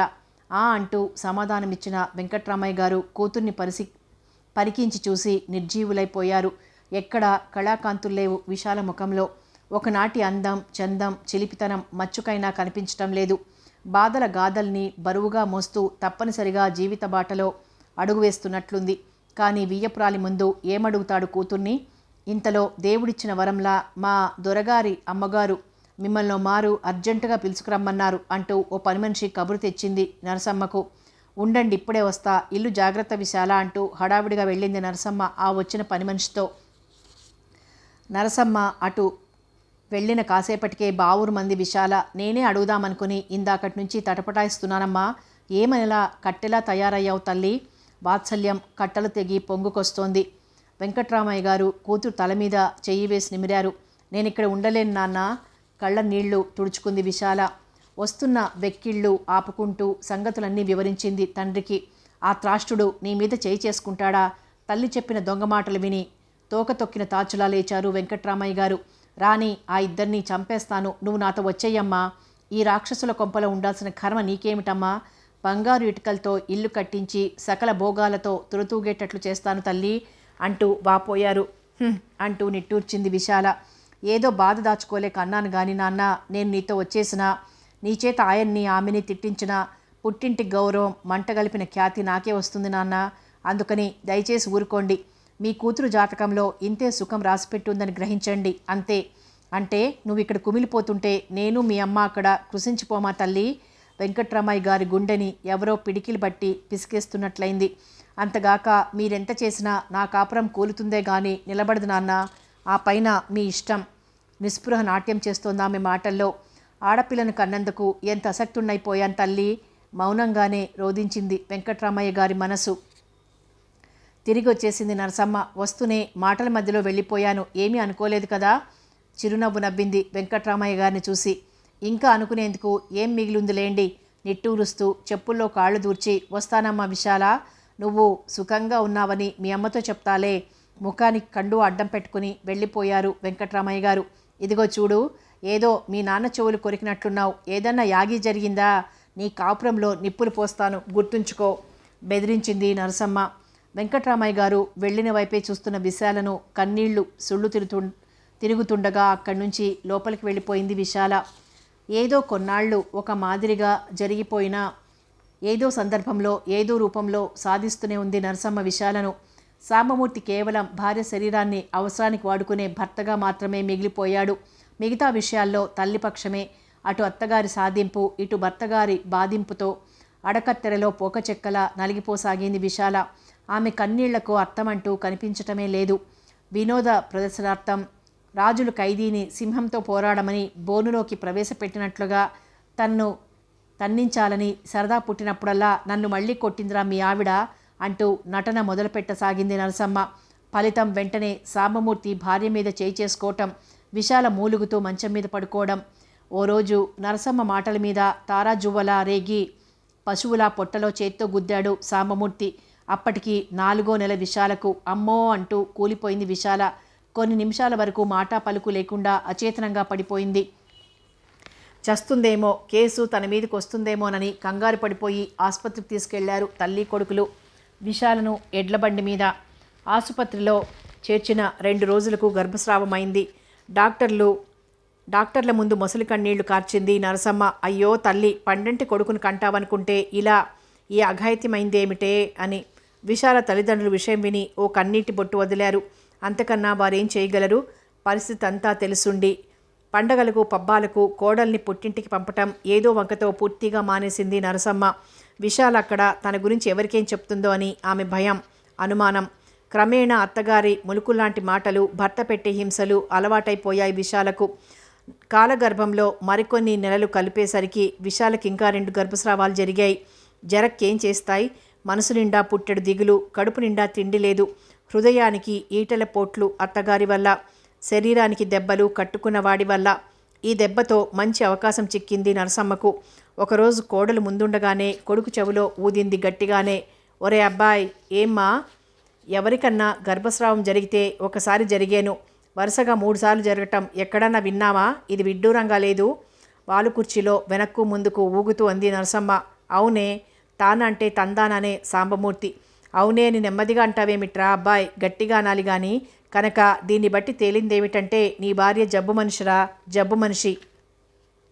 అట్టగంటే అమ్మా, బుర్ర మీద చేయి పెట్టి గోక్కున్నాడు సాంబమూర్తి. నీ పిచ్చిగాని, ఒరేయ్, జబ్బు మనిషికి ఇంకా పిల్లలు పుడతారంట్రా? పుట్టరంటావంటే? పుట్టరు, నీకింకేం సందేహం అక్కర్లేదు. ఏదో పెద్దదాన్ని నీ బాగు కోరి సలహా చెప్తున్నాను వినుకో.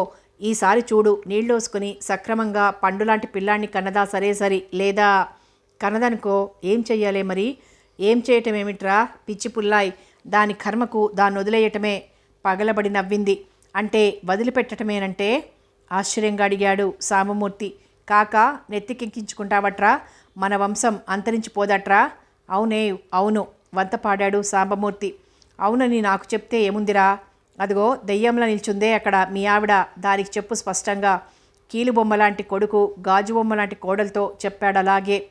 ఆపండి ఈ దారుణం, నాదేం తప్పుందని నన్ను అన్యాయంగా వదిలిపెడతారు? నా అంగీకారం లేకుండా విడాకులు ఎలా ఇస్తారు? ద్వితీయ వివాహం ఎలా చేసుకుంటారు అని ఎలుగెత్తి అరవాలనిపించింది విశాలకు. కానీ అది అరణ్య రోదనమే అవుతుందని ఆమెకు తెలిసి కిక్కురుమనకుండా ఊరుకుంది. తల్లి మాటలు విని కొట్టేటప్పుడు కొట్టిన విశాలంటే సాంబమూర్తి హృదయపు మారుమూలల్లో ఎక్కడో రవంత ప్రేమ, అభిమానం లేకపోలేదు. అవి కూడా ఏ అమావాస్యకో పౌర్ణమికో బయటికొస్తాయి. తల్లి మాటలు వాటికి బాకుల్లా అడ్డుపడకపోతే మాత్రం అవి కాసేపు నిలుస్తాయి, గెలుస్తాయి.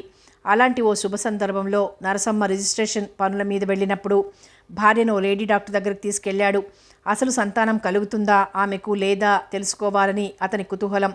ఆ డాక్టర్ విశాలను పరీక్షించి స్త్రీగా సంతానోత్పత్తి కలగటానికి ఆమెకు ఎలాంటి లోటు లేదని, మానసికమైన ఆందోళన లేకుండా ఉండాలని, శారీరకమైన అధిక శ్రమ వల్ల శరీరం అదరకుండా చూసుకోవాలని, మంచి పుష్టికరమైన ఆహారం తీసుకోవాలని సలహా ఇచ్చి ఏవో కొన్ని మందులు టానిక్లు రాసిచ్చింది.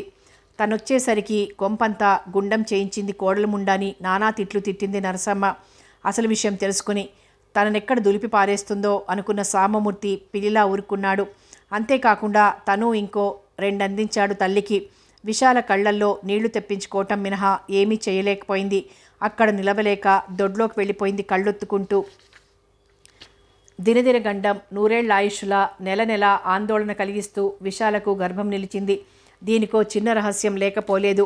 రోజు చచ్చేవాడికి ఎవడేడుస్తాడు అన్నట్లుగా రోజు తిట్టే తిట్లకు, తరచుగా కొట్టే దెబ్బలకు బాధపడినందువల్ల ప్రయోజనమేమూ ఉండదు అనుకున్న విశాల మానసికంగా మొండికెత్తింది. బాధే సౌఖ్యమనే భావన పెంపొందించుకుంది.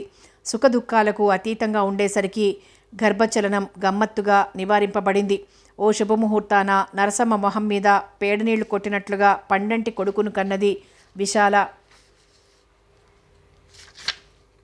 తన పోలికలు పుణికిపుచ్చుకున్నట్లు పుట్టిన కొడుకుని చూసి మురిసిపోయింది.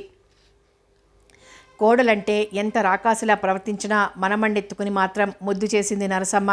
సాంబమూర్తి కూడా పుత్రోత్సాహాన్ని ప్రకటించాడు. పురిటి మంచం మీదుగుండా ఉండగా కూడా సాధించటం మానలేదు నరసమ్మ.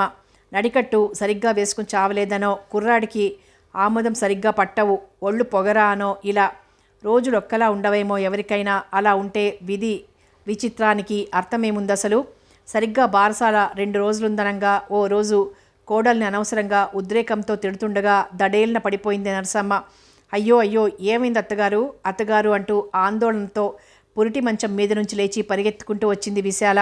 నా కుడి చెయ్యి సరిగ్గా రావటం లేదే, ఎందుకనో అంది నరసమ్మ భయం భయంగా. మాట కూడా స్పష్టంగా లేదు. పరిశీలనగా చూసిన తర్వాత తెలుసుకుంది విశాల. అత్తగారికి పక్షవాతం వచ్చి చెయ్యి పడిపోయిందని, మూతి వంకర తిరిగిందని. ఇరుగు పొరుగు సాయం పిలిచి అత్తగారిని మంచం మీదకి చేర్పించింది విశాల. కానీ గమ్మత్ ఏమిటంటే ఒక్క విశాల తప్ప నరసమ్మ కందులో సానుభూతి చూపించిన వారెవ్వరూ లేరు. కేవలం విశాల అర్థించింది కనుకనే సహాయం చేయటానికి వచ్చారన్నట్లుగా ఉంది వారి ప్రవర్తన. సాయంత్రం వచ్చిన సాంబమూర్తి, మాతృభక్తుడైన సాంబమూర్తి భగవంతుడు అమ్మకు చేసిన అన్యాయం గురించి తలుచుకుని వలవలా విలపించాడు. డాక్టర్ వచ్చి చూసి ఏవో మందులిచ్చి నరసమ్మను మంచంలో ఉంచటం మినహా చేయగలిగింది ఏమీ లేదని, ఆమెకు రక్తపు పోటు కూడా బాగా వచ్చిందని జాగ్రత్తని చెప్పారు. సాంబమూర్తికి దుఃఖం ఆగలేదు. వెంకట్రామయ్య, సరస్వతమ్మలు వచ్చి పరామర్శించారు నరసమ్మను. పైకి తగ్గిపోతుంది, విచారించవద్దని చెప్పినా నా కూతుర్ని పెట్టిన హింసలకు అనుభవిస్తున్నావులే అనుకున్నారు మనసులో. కానీ కుక్కతోకలాంటి నరసమ్మ బుద్ధి మారలేదు. నోరు పూర్తిగా పడిపోవడం వల్ల మాట్లాడే 4 మాటలకు కోడల్ని సాధించడానికే వినియోగించింది నరసమ్మ. ఆ మందు తీసుకురమ్మంటే ఇంతసేపు ఎక్కడ చచ్చావనో, చేతికి కర్పూర తైలం మర్దన చేయమంటే అలా దేభ్యంలాగా చూసి చస్తావేం అనో, మంచం మీద దుప్పటి సరిగ్గా వెయ్యలేదనో, సమయానికి మంచినీళ్ళు ఇవ్వలేదనో, అలా ఆమె సాధింపుకు అంతులేదు. అడపాదడపా బాగున్న రెండో చేత్తో విషాలను మొట్టడం కూడా ప్రారంభించింది. ఒకవేళ పక్షవాతంతో చస్తే మళ్ళీ ఈ జన్మలో కోడలను కొట్టే అవకాశం రాదనో ఏమో. అసహించుకునే పనులతో సహా అన్నీ చేస్తున్నా కూడా అత్తగారికి తన మీదెందుకు పగ అని వగచేది విశాల. ఇంకా ఆమె కన్నీళ్లు ఆరే రోజు రాలేదు జీవితంలో. అసలు వస్తాయా అనుకుంది బాబునెత్తుకుని ఒంటరిగా కూర్చొని విలపిస్తూ. భారంగానే గడుస్తోంది కాలం విశాలకు సంబంధించినంత వరకు. 2 నెలలు గడిచాయి. బాబు కొంచెం కొంచెం ఒళ్ళు చేస్తున్నాడు. ఆ రోజు నరసమ్మకు సమయం ఆసన్నమైన రోజు. దేవుడి పిలుపును పాటించక తప్పని రోజు. గాలిలో దీపం లాంటి ప్రాణం రెపరెపా కొట్టుకునే గడియలు. తనను పెట్టిన బాధలన్నీ మర్చిపోయి చింతాక్రాంతురాలై నిలబడింది విశాల. అత్తగారి మంచం దగ్గర ఏడుపు ముఖంతో నిల్చున్నాడు సాంబమూర్తి. అబ్బాయ్, నా ప్రాణం ఇంకెంతసేపో నిలవవు. ఈలోపుగా నీతో ఒక విషయం మాట్లాడాలి అంది నరసమ్మ. అవతలకు వెళ్ళమన్నట్లుగా కళ్ళతోనే సైగ చేశాడు సాంబమూర్తి విశాలకు. అలాగే చేసింది విశాల. స్త్రీ సహజమైన ఆతృత ఆమెను నిలవనీయలేదు. ఏమిటా విషయం, ఏమిటా రహస్యం? తను దగ్గరుండటానికి వీలు లేనిది, తను వినరానిది ఏమిటా రహస్యం? తప్పో ఒప్పో తలుపు దగ్గర పొంచి ఉండి అసలు విషయం విన్న విశాలకు నవనాడులు కుంగిపోయాయి. జన్మజన్మలకు ఇలాంటి అత్తకు కోడలుగా పుట్టించకు భగవంతుడా అని మొక్కుకుంది. ఇంతకు సాంబమూర్తికి నరసమ్మ చెప్పిన హితవు ఇది. కోడలు ఈ ఇంటికి దాపురించిన దయ్యం. దాన్ని తొక్కి నారతీయకపోయావో నిన్ను మింగేస్తుంది, జాగ్రత్త. మరికొంచెం సేపట్లో నరసమ్మ ప్రాణవాయువులు అనంత విశ్వంలో కలిసిపోయాయి. అవి ఏ లోకాల్లో ఏ కోడళ్లను సాధించడానికి పయనమైనాయో. నరసమ్మ మరణ వార్త విని వెంకట్రామయ్య సరస్వతమ్మలు హుటాహుట్న బయలుదేరొచ్చారు. నా కూతుర్ని హింసలు పెట్టి పెట్టి తీసుకు చచ్చావు అని వాళ్ళిద్దరూ అనుకున్నా తప్పులేదు నిజానికి. కానీ వారు కూడా ఆమె మరణానికి తమ గాఢ సంతాపాన్ని వ్యక్తపరిచారు. జరగవలసిన తతంగమంతా దగ్గరుండి జరిపించారు వెంకట్రామయ్య గారు. జీవితంలో అనుకున్నవన్నీ జరగవు. అలా జరిగితే కష్టాలనే మాటకు విలువ లేదేమో. సాంబమూర్తి ప్రస్తుతం మంచివాడే కదా. తల్లి బోధల వల్లనే కదా మారిపోయి పశువులా ప్రవర్తించింది. ఇప్పుడు తల్లి మరణించింది గనక మారతాడని, తమ కూతుర్ని పువ్వుల్లో పెట్టి చూసుకుంటాడని ఆశించారు విశాల తల్లిదండ్రులు. విశాల అలాగే అనుకుంది. తన్ను లాలిస్తూ బాబుని ఆడిస్తూ తమ జీవితాన్ని సుఖమయం చేస్తాడనుకుంది. కానీ అలా చేస్తే విశాల కన్నీళ్లు ఆరిపోవు, పారిపోవు. మరి విశాల లాంటి వాళ్ళు కేవలం కష్టాలు అనుభవించడానికే పుట్టారేమో అన్నట్లుగా మరణిస్తూ చేసిన తల్లి బోధల్ని తూచా తప్పకుండా పాటించాడు సాంబమూర్తి. విశాలను ప్రతి చిన్న విషయానికి దారుణంగా హింసించసాగాడు. నువ్వు సరిగ్గా పరిచర్యలు చేయకపోవడం వల్లనే మా అమ్మ దాటిపోయిందని నిరసించాడు. అంతేకాదు, నరసమ్మ మరణంతో లభించిన స్వేచ్ఛను పూర్తిగా దుర్వినియోగం చేసుకుని డబ్బు విచ్చలవిడిగా ఖర్చు పెట్టడం అలవాటు చేసుకున్నాడు. డబ్బు చేతిలోకి రాగానే బెల్లం చుట్టూ చేరే ఈగల్లాగా రకరకాల స్నేహితులు అతని చుట్టుముట్టారు. సకల వ్యసనాలు నేర్పారు. బస్తీకి తీసుకెళ్ళి ఇప్పుడు అతనికి విశాలలో అందం, స్త్రీతత్వం కనిపించటం లేదు. బస్తీలో రోజుకో రకం ఆడది ఇచ్చే సుఖం ముందు విశాల తృణప్రాయంలా కనిపిస్తోంది. తాగుడు పేరిట, పేకాట పేరిట ప్రాణ స్నేహితులా తయారయ్యాయి. ఇలాంటి విషయాలు ఎన్నాళ్ళు దాగుతాయి? ఆ నోట విశాల చెవిన పడ్డప్పుడు ఆమె దిగులుతో కుంగిపోయింది. బతిమాలింది, బావురుమంది, వ్యసనాలకు దాసుడవై పండంటి జీవితాన్ని పాడు చేసుకోవద్దని. అయినా సాంబమూర్తి ఆమె వేడికోల్ని లక్ష్య పెట్టనే లేదు. ఇంకా 4 తన్ని నాకు నువ్వు సలహా ఇచ్చేదానివా అంటూ చీత్కరిస్తూ వెళ్ళిపోయాడు. ఓ రోజు ఘోరమైన దుర్వార్త చెవిన పడింది విశాలకు. ఆమె గుండెలు పగిలిపోయిన వార్త అది. పేకాటలో డబ్బు పంపకాలలో వచ్చిన తగాదా ఫలితంగా 4 స్నేహితులు కలిసి అతన్ని హత్య చేశారని.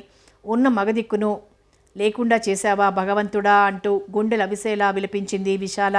తల్లిదండ్రుల సాయంతో దినవారాలు ఘనంగానే జరిపించింది దుఃఖభారంతోనే. అప్పుడు బాబుకు, అదే రఘుకు 10వ నెల. అప్పుడే అవి ఇవి పట్టుకుని నడవటం మొదలుపెట్టాడు. అత్త, తాత అనే పదాలు నోట్లో వల్లవేస్తున్నాడు. భర్త పోయిన తర్వాత ఇరువైపుల ఆస్తికి అధికారిని అయ్యింది విశాల. తల్లిదండ్రులను కూడా తన దగ్గరికే రప్పించుకుని వ్యవసాయ పనులు, వ్యవహారాలు తండ్రి వెంకట్రామయ్య గారికి అప్పగించింది. సమర్థుడు సహృదయుడు అయిన వెంకట్రామయ్య గారి నిర్వహణలో ఆస్తి చిలువలు పలువలుగా పెరిగింది. విశాల జీవితంలోని పీడ ఎవరో తరుముకొచ్చినట్లు పారిపోయింది.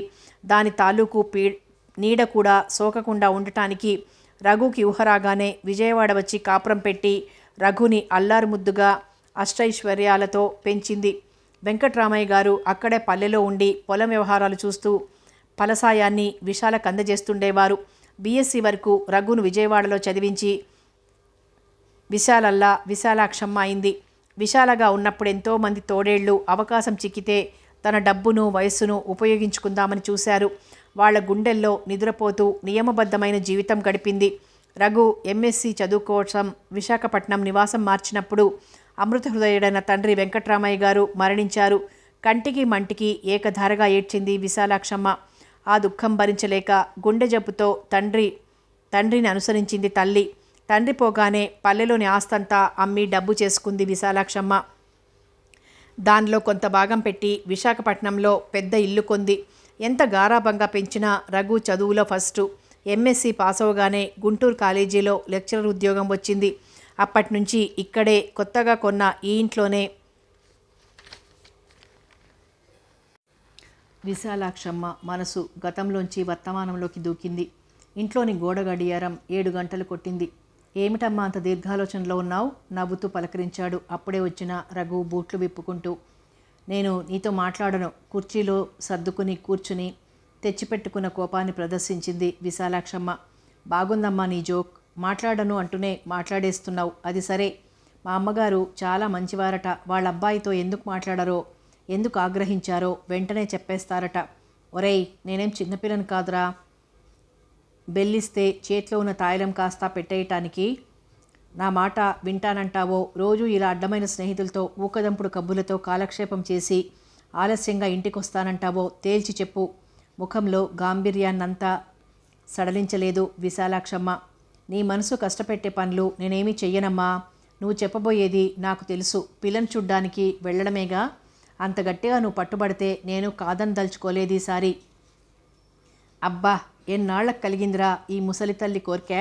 మన్నించాలనే బుద్ధి నీకు. ఇంకా నేను ఏ కాశీయో రామేశ్వరమో వెళ్ళిపోతానని బెదిరించాలనుకుంటున్నాను. ఈరోజు ఎంత సుదినం. ఏ దేవతలు కరుణించారో గానీ తృప్తిగా గాలి పీల్చింది విశాలాక్షమ్మ. ఆమె గుండె మీద నుంచి ఎంతో బరువు దిగిపోయినట్లుంది. ఏ వయసుకా ముచ్చట ఆ వయసులో జరగాలి. ఆడదానికైనా మగవాడికైనా కానీ. అప్పుడే వచ్చిన రాజమ్మ అందుకుంది. అబ్బాయి గారు, మీరు ఏడినీళ్లు తోడి ఆ మాట చెప్పడానికి వస్తూ అంతా విన్నాను. శానా సంతోషం. ఇక నుంచి అమ్మగారికి నాకు బోలెడంత కాలక్షేపం.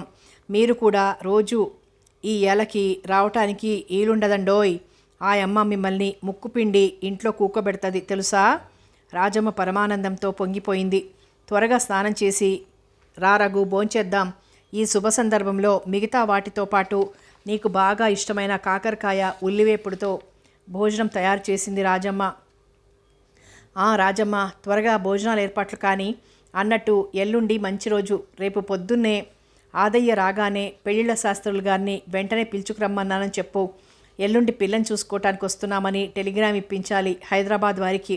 మరి ఎల్లుండే ప్రయాణం. నువ్వు ఆదయ్య కలిసి ప్రయాణపు ఏర్పాట్లన్నీ చెయ్యండి జాగ్రత్తగా. ఇంకా చూసారా అబ్బాయి గారు, మీ అమ్మగారు ఎంత సంబరపడిపోతున్నారో. కోడలు గారు వస్తున్నారంటే ఎంతైనా తల్లి హృదయం బాబు, తల్లి హృదయం. మెచ్చుకోలుగా విశాలాక్షమ్మ వైపు చూస్తూ భోజనాలు డైనింగ్ టేబుల్ మీద ఏర్పాటు చేయడానికి లోపలికి వెళ్ళింది రాజమ్మ. భోజనాల సమయంలో సంతోషమంతా విశాలాక్షమ్మదే. కొడుకు చేత కొసరి తినిపించింది. రాజమ్మ చేసిన పదార్థాలను తను కూడా 2 ముద్దలు ఎక్కువే పట్టించాను అనుకుంది. మర్నాడు ఉదయం శాస్త్రులు గారి చేత టెలిగ్రామ్ ఇప్పించటం, ఆ తరువాత రోజు రఘు చేత కాలేజీకి 2 రోజులు సెలవు పెట్టించడం, పంతులు గారితో సహా హైదరాబాదు తరలి రావటం వరుస క్రమంగా జరిగిపోయాయి. రాజమ్మ ఆదయ్యలకు ఇల్లు జాగ్రత్తగా చూడమని చెప్పటం జరిగింది. పిల్ల తరపున వారిని గురించి కొంత చెప్పాలిక్కడ. పెళ్లి కూతురు తండ్రి పద్మనాభయ్య గారు హైదరాబాద్లో ఏజీ ఆఫీస్లో సూపరింటెండెంట్గా చేస్తూ ఈ మధ్యనే రిటైర్ అయ్యారు. జీపీఎఫ్, గ్రాట్యుటీ వగైరాలు కలిపి ఓ 25,000 దాకా వచ్చాయి. అవి నిల్వ చేసి పెన్షన్ డబ్బులు, మేనత్త కొడుకు పల్లెటూళ్ళలో సాగు చేసే 2 ఎకరాల స్వంత పొలం తాలూకు ఫలసాయంతో కాలాన్ని వెళ్ళబుచ్చుతున్నారు ప్రస్తుతం. సుగుణ వారి ప్రథమ సంతానం, BA పాస్ అయింది. పాలరాతి విగ్రహానికి ప్రాణం పోసినంత అందంగా ఉంటుంది.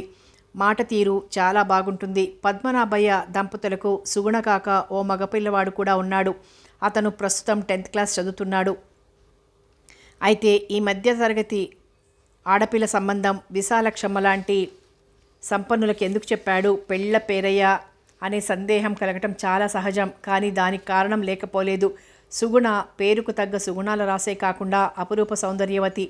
సాధారణంగా పెళ్లి సంబంధాల నిర్ణయం పెళ్లి కొడుకు తరపు పెద్దల మీద ఆధారపడి ఉంటుంది. కానీ సుగుణ తల్లిదండ్రుల విషయంలో అలా కాదు. పెళ్లి కొడుకు తమకు నచ్చి అమ్మాయికి సరితూకుతాడు అనుకుంటేనే మా అమ్మాయినిచ్చి పెళ్లి చేస్తాం, లేకపోతే చెయ్యను అంటూ భీష్మించుకొని కూర్చున్నారు పద్మనాభయ్య గారు. అప్పటికే కొన్ని సంబంధాలు పద్మనాభయ్య గారే తిరగొట్టారు. పెళ్లి కొడుకు ఆశించిన స్థాయికి లేని కారణంగా. ఈ విషయమంతా పూసగుచ్చినట్లు చెప్పాడు విశాలాక్షమ్మతో పెళ్లిళ్ల శాస్త్రులు గారు. అంతే, విశాలాక్షమ్మకు పట్టుదల ఎక్కువైంది. చదువరి, అందగాడు, ఆకర్షణీయంగా ఉండే తన రఘు ఆ పిల్లకి నచ్చకపోవటమా అసంభవం. ఏమైనా సరే ఈ సంబంధాన్ని ముందు చూడాలి అంది దృఢ నిశ్చయంతో. దాని ఫలితంగానే ఇలా హైదరాబాద్ రావటం. టెలిగ్రామ్ ముందుగానే అందుకున్న పద్మనాభయ్య దంపతులు పరమానందంతో ఎదురేగి స్వాగతమిచ్చారు.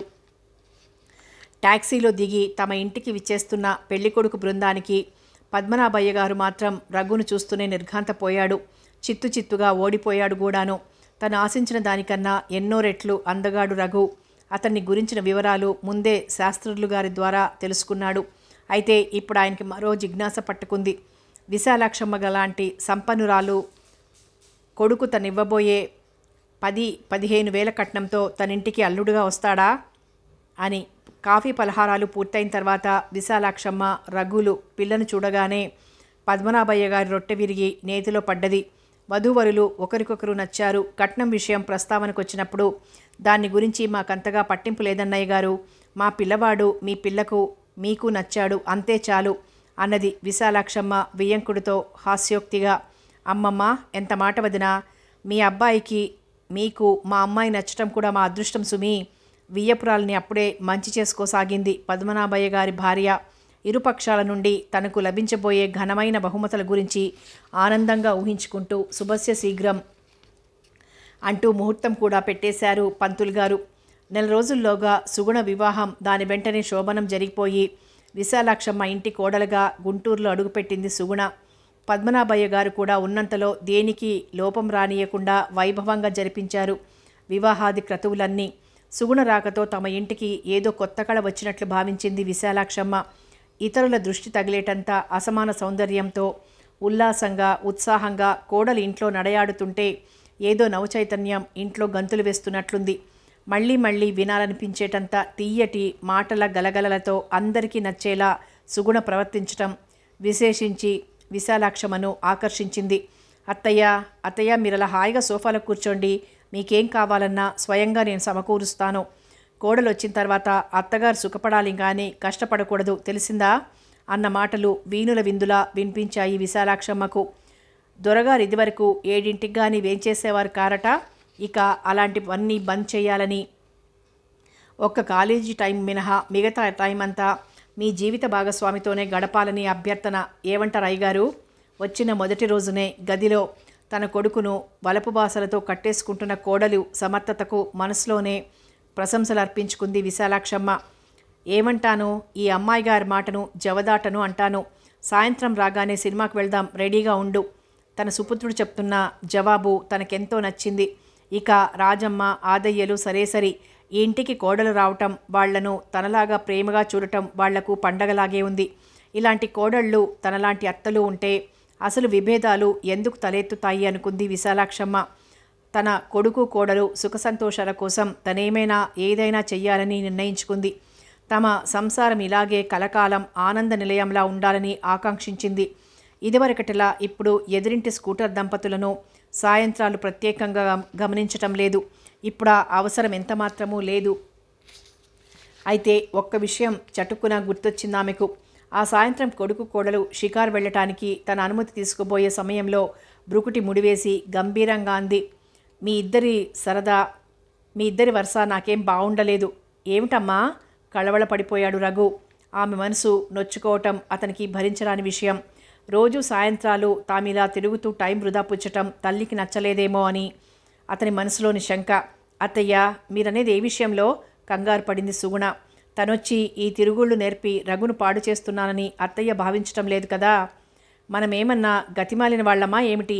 ఎదిరింటి నవదంపతులు హాయిగా స్కూటర్ మీద వెళ్తుంటే మీరు నడిచి వెళ్తూ ఎందుకు బాధపడాలి? విశాలాక్షమ్మ నవ్వుతూ అంది. హమ్మయ్యా! దంపతులిద్దరూ తేలిగ్గా గాలి పీల్చుకున్నారు. ఒరే రఘు, నువ్వేమన్నా చేసుకో, ఎంత డబ్బు కావాలన్నా నన్ను అడిగి తీసుకో. రేపీ పాటికి మాలిష్ చేసిన గుర్రంలా స్కూటర్ మన వాకిట్లో మెరుస్తూ ఉండాలి. దాని మీద మీ ఇద్దరూ ఎక్కి ఎదిరింటి జంటకు పోటీగా సినిమాలకు, షికార్లకు, బజారుకు వెళ్ళాలి ఆజ్ఞాపించినట్లుగా అన్నది విశాలాక్షమ్మ. మామూలుగా అయితే రాయంచలా ఉండే వెస్పా స్కూటర్ వెంటనే దొరకదు. కొన్ని సంవత్సరాలు కానీ దానికోసం పడిగాపులు పడాలి, డిపాజిట్ కట్టి. కానీ వెదకపోయిన తీగ ఎదురయ్యింది రఘుకు. సడన్గా తలెత్తిన కొన్ని ఆర్థిక ఇబ్బందుల దృష్ట్యా సరికొత్త స్కూటర్ని కొంచెం ఎక్కువ లాభానికి అమ్మేస్తున్న స్నేహితుడొకడు తారసపడ్డాడు రఘుకి. వచ్చిన ఈ అవకాశాన్ని సంపూర్ణంగా వినియోగించుకుని అమ్మ మాట నిలబెట్టగలిగాడు రఘు. విశాలాక్షమ్మ సంతోషానికి అవధుల్లేవు. ఉదయం సాయంత్రం రఘుకి సుగుణతోటిదే లోకమైతే ఈ మధ్యకాలంలో విశాలాక్షమ్మ కోడల్ని వదిలిపెట్టడం లేదు. ఇరుగు పొరుగు వారందరికీ కోడల్ని ఘనంగా పరిచయం చేసింది. వారందరూ సుగుణ అందాన్ని, అలాంటి కోడల్ని పొందిన విశాలాక్షమ్మ అదృష్టాన్ని వేనోళ్ల కొనియాడారు. తను స్వయంగా షాపింగ్కు తీసుకువెళ్ళి ఎన్నో ఖరీదైన చీరలు కొనిపెట్టింది. ఇంటికొచ్చిన కోడలు వాటిని కట్టుకొని కొత్త అందాలతో మెరిసిపోతుంటే తనెంతో సంతోషంతో మురిసిపోయింది. రాజమ్మ చేత రకరకాల పిండి వంటలు చేయించి కొసరి కొసరి తినిపించింది. పేరంటాలకు, ఫంక్షన్లకు స్వయంగా తీసుకెళ్లి సంఘంలో సాటి ఆడవాళ్లలో ప్రత్యేక స్థానం ప్రసాదించింది కోడలికి. అంతెందుకు, ఒక్క మాటలో చెప్పాలంటే కోడల్ని స్నేహితురాలిగా చూసుకుంటూ అత్తా కోడళ్ల సామరస్యం విషయంలో కొత్త ఆదర్శాన్ని నెలకొల్పింది విశాలాక్షమ్మ. కొడుకు కోడలు పడకగది పక్కనే తన గది అవటం వల్ల రాత్రిపూట తనకింకా నిద్రపట్టిన సమయాల్లో వారి కిలకిలలతో పాటు కొన్ని మధుర భాషలు కూడా విశాలాక్షమ్మ చెవుల్లో పడుతూనే ఉంటాయి. అబ్బా, ఉండమంటే ఏమిటా ఆగడం? అవతల అత్తయ్య వింటే ఏమనుకుంటారు? గిలిగింతలకు నవ్వే కోడలు గొంతది. ఏమనుకుంటుంది? నూతన దంపతుల ప్రణయ చేష్టలు అనుకుంటుంది. వివాహమైన తర్వాత ఇలా సుఖపడటం అసహజమేం కాదు కదా? గుసగుసలాడుతోంది అబ్బాయి గొంతు. ఒక్కసారి హఠాత్తుగా గతాన్ని జ్ఞప్తికి తెచ్చుకుని పీడకల మళ్ళీ వచ్చినట్లుగా బాధపడింది. అందం ఉంది, బోలెడంత ఆస్తి పట్టుకొచ్చి అందగాడైన భర్త లభించి ఏం సుఖపడింది తన జీవితంలో? భర్త బ్రతికుండగా అకారణంగా నిర్దాక్షిణ్యంగా అత్త అవమానించితే అమానుషంగా హింసించాడు భర్త. మరి తన కోడల విషయం అలా కాదే. పువ్వుల్లో పెట్టి గుండెల్లో దాచుకునే భర్త, స్నేహితురాలిగా చూసే అత్త, నోటమ్మట మాట వస్తే చాలు ఆజ్ఞగా భావించి విధులు నిర్వర్తించే నౌకర్లు, రోజు భర్తతో సరదాలు, సినిమాలు, షికార్లు, తనతో బజార్లు, షాపింగ్లు, సకల భోగభాగ్యాలు అన్నీ ఉండి తను అనుభవించని సుఖం ఒక మాదిరి సంసారం నుంచి వచ్చి కోడలు అనుభవించటమా? పుష్కలంగా, పరిపూర్ణంగా ఆమె ఎందుకలా అనుభవించాలి? ఆ అవకాశం తానెందుకు చేతులారా ఇవ్వాలి? తన ఆలోచనలకి, సంస్కారహీనమైన ఆలోచనలకు, అకారణంగా కోడల మీద తెచ్చుకుంటున్న ఈర్ష్యకు తనే సిగ్గుపడింది విశాలాక్షమ్మ. ఆలోచనలు బరువుతో మనసు విశ్రాంతి కోరగా నిద్రాదేవత పరిష్వంగంలో వాలిపోయింది. మరుసటి రోజు సాయంత్రం 5 గంటలకి స్నానం ముగించి తెల్ల చీర, జాకెట్ వేసుకొని సుగుణ అంటూ హాల్లోకి అడుగుపెట్టిన విశాలాక్షమ్మ వారిద్దరిని చూసి ఆశ్చర్యంతో తలమునకైపోయింది. ఎవరది? ఏమిటా పెద్ద పెట్టున నవ్వులు? అందులో ఇద్దరూ కలిసి. తన కోడలు ఏ విధంగా చూసినా మచ్చలేదనుకుంటున్న తన కోడలు కొంపదీసి మనసులో ఉబ్బుకుతున్న ఏవేవో ఆలోచనలను పట్టి బలవంతాన అదిమిపెట్టి వారిని సమీపించింది విశాలాక్షమ్మ. అనుమాన దృక్కులతో తనని చూసి ఇద్దరూ కంగు తింటారనుకుంది. అలాంటిది ఏమీ జరగలేదు. వారిద్దరి నవ్వులు మాత్రం ఆగిపోయాయి. అతనికి దాదాపు రఘు వయస్సే ఉంటుంది. రఘులాగే అందంగానూ హుందాగానూ కూడా ఉన్నాడు. అతను కూర్చున్న కుర్చీ పక్కనున్న టీపాయ్ మీద స్వీట్స్ ప్యాకెట్ ఒకటి ఉంది. అది అతను తెచ్చాడని తెలుస్తూనే ఉంది. తన్ను చూడగానే లేచి నిల్చుని వినయ విధేయతలతో నమస్కరించాడు. కోడలు సుగుణే పరిచయం చేసింది అతన్ని. ఈయన పేరు మాధవరావు. హైదరాబాద్లో కొన్నాళ్లున్నప్పుడు పక్కనే ఉండేవారు. అందుకని మా ఇంటిల్లిపాదికి పరిచయం. ఈయన వీరి శ్రీమతి. చిలకలూరిపేటలో తండ్రి ఆస్తికి సంబంధించిన వ్యవహారాలేవో పరిష్కారం చేసుకోవాలని హైదరాబాద్ నుంచి వచ్చేశారు ఓ ఏడాది క్రితం. అవన్నీ పరిష్కరించుకుని ఇక్కడే గుంటూరులో ఓ మెడికల్ షాప్ పెట్టుకుని స్థిరపడ్డారట.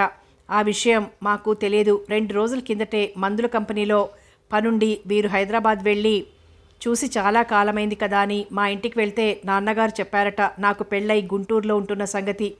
నాన్నగారు ఇచ్చిన అడ్రస్ ప్రకారం వెతుక్కుంటూ మన ఇంటికి వచ్చారు.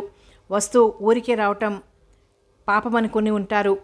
దానికోసమే కాబోలు ఈ స్వీట్స్ ప్యాకెట్ కూడా తెచ్చారు. అయితే భార్యను కూడా తీసుకురావచ్చు కదా, ఒంటరిగా ఎందుకు వచ్చినట్టు?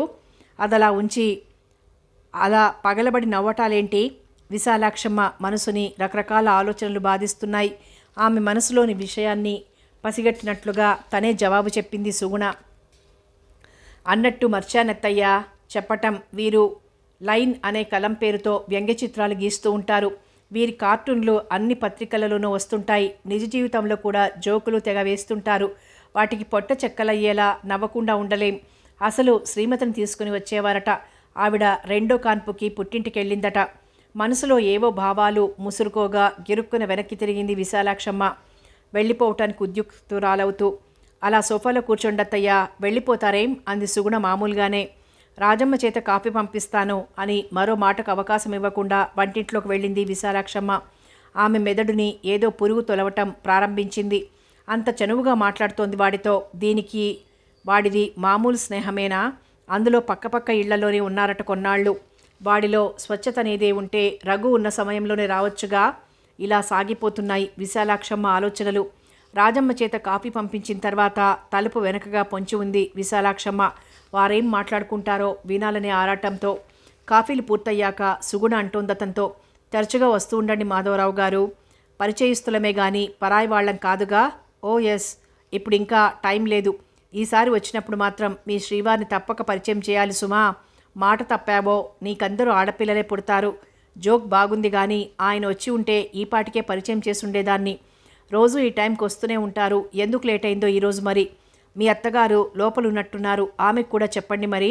ఇక నే వెళ్ళిరానా? వీధి గేట్ వరకు సాగరంపటానికి వెళ్ళింది సుగుణ. కాఫీ కప్పులు తీసుకొని తిరిగొస్తూ తలుపు చాటునున్న విశాలాక్షమ్మను చూసి బిత్తరపోయి, ఏందమ్మగారు ఈడుండారు అంది రాజమ్మ. ఏం లేదు తడబడి చకచక అడుగులు వేసుకుంటూ పోయి హాల్లో సోఫాలో కూలబడింది. ఈ లోపుగా రఘు స్కూటర్ మీద రావటం జరిగింది.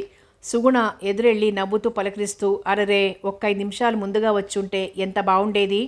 ఆయన్ని మీకు పరిచయం చేసుండేదాన్ని. ఇప్పటి వరకు ఉండి మీకోసం చూసి వెళ్ళారు. ఎవరాయన? తెలిసిన ఆయన. అవన్నీ తర్వాత చూద్దాంలే. నువ్వు రెడీయే కదా? నేను 15 గంటలో రెడీ అయ్యి వస్తాను. అమ్మ గ్రాంట్ శాంక్షన్ చేసింది. నాకు ఇవాళ ఓ 6 టెర్లిన్ ప్యాంట్లు షర్ట్లు సెలెక్ట్ చేసి పెట్టాలి రాణిగారు. రాజాగారు అడగటం ఈ రాణిగారు కాదనటమునా? ఓకే. లోపలికొచ్చి ఒంటరిగా అదోలా కూర్చున్న తల్లిని పరామర్శించాడు రఘు. ఏమ్మా అలా ఉన్నావు? ఒంట్లో బాగాలేదా? అబ్బే బాలేకేం, బాగానే ఉందిరా. ఇంకేం ప్రశ్నించలేకపోయాడు ఆమెను. అయినా అతని మనసంతా అందాల భామ భార్యామణి సెలెక్ట్ చేయబోయే డ్రెస్సుల మీదే ఉంది. 10 నిమిషాల్లో స్కూటర్ మీద కొడుకు వెనకాలగా అతని నడుం చుట్టూ చేతులేసి అతన్ని ఖర్చుకున్నట్టుగా కూర్చుని పెడుతున్న కోడల్ని తొలిసారిగా ద్వేషభావంతో చూసింది విశాలాక్షమ్మ. రాత్రి 9:30కు తిరిగొచ్చారు కొడుకు కోడలు. తను ఇంటి దగ్గర భోజనం చేయకుండా వారి కోసం ఎదురు చూస్తుంటే హోటల్లో భోంచేసి రావటానికి కారణం కోడలే అయ్యుంటుందని విశాలాక్షమ్మ ఊహ.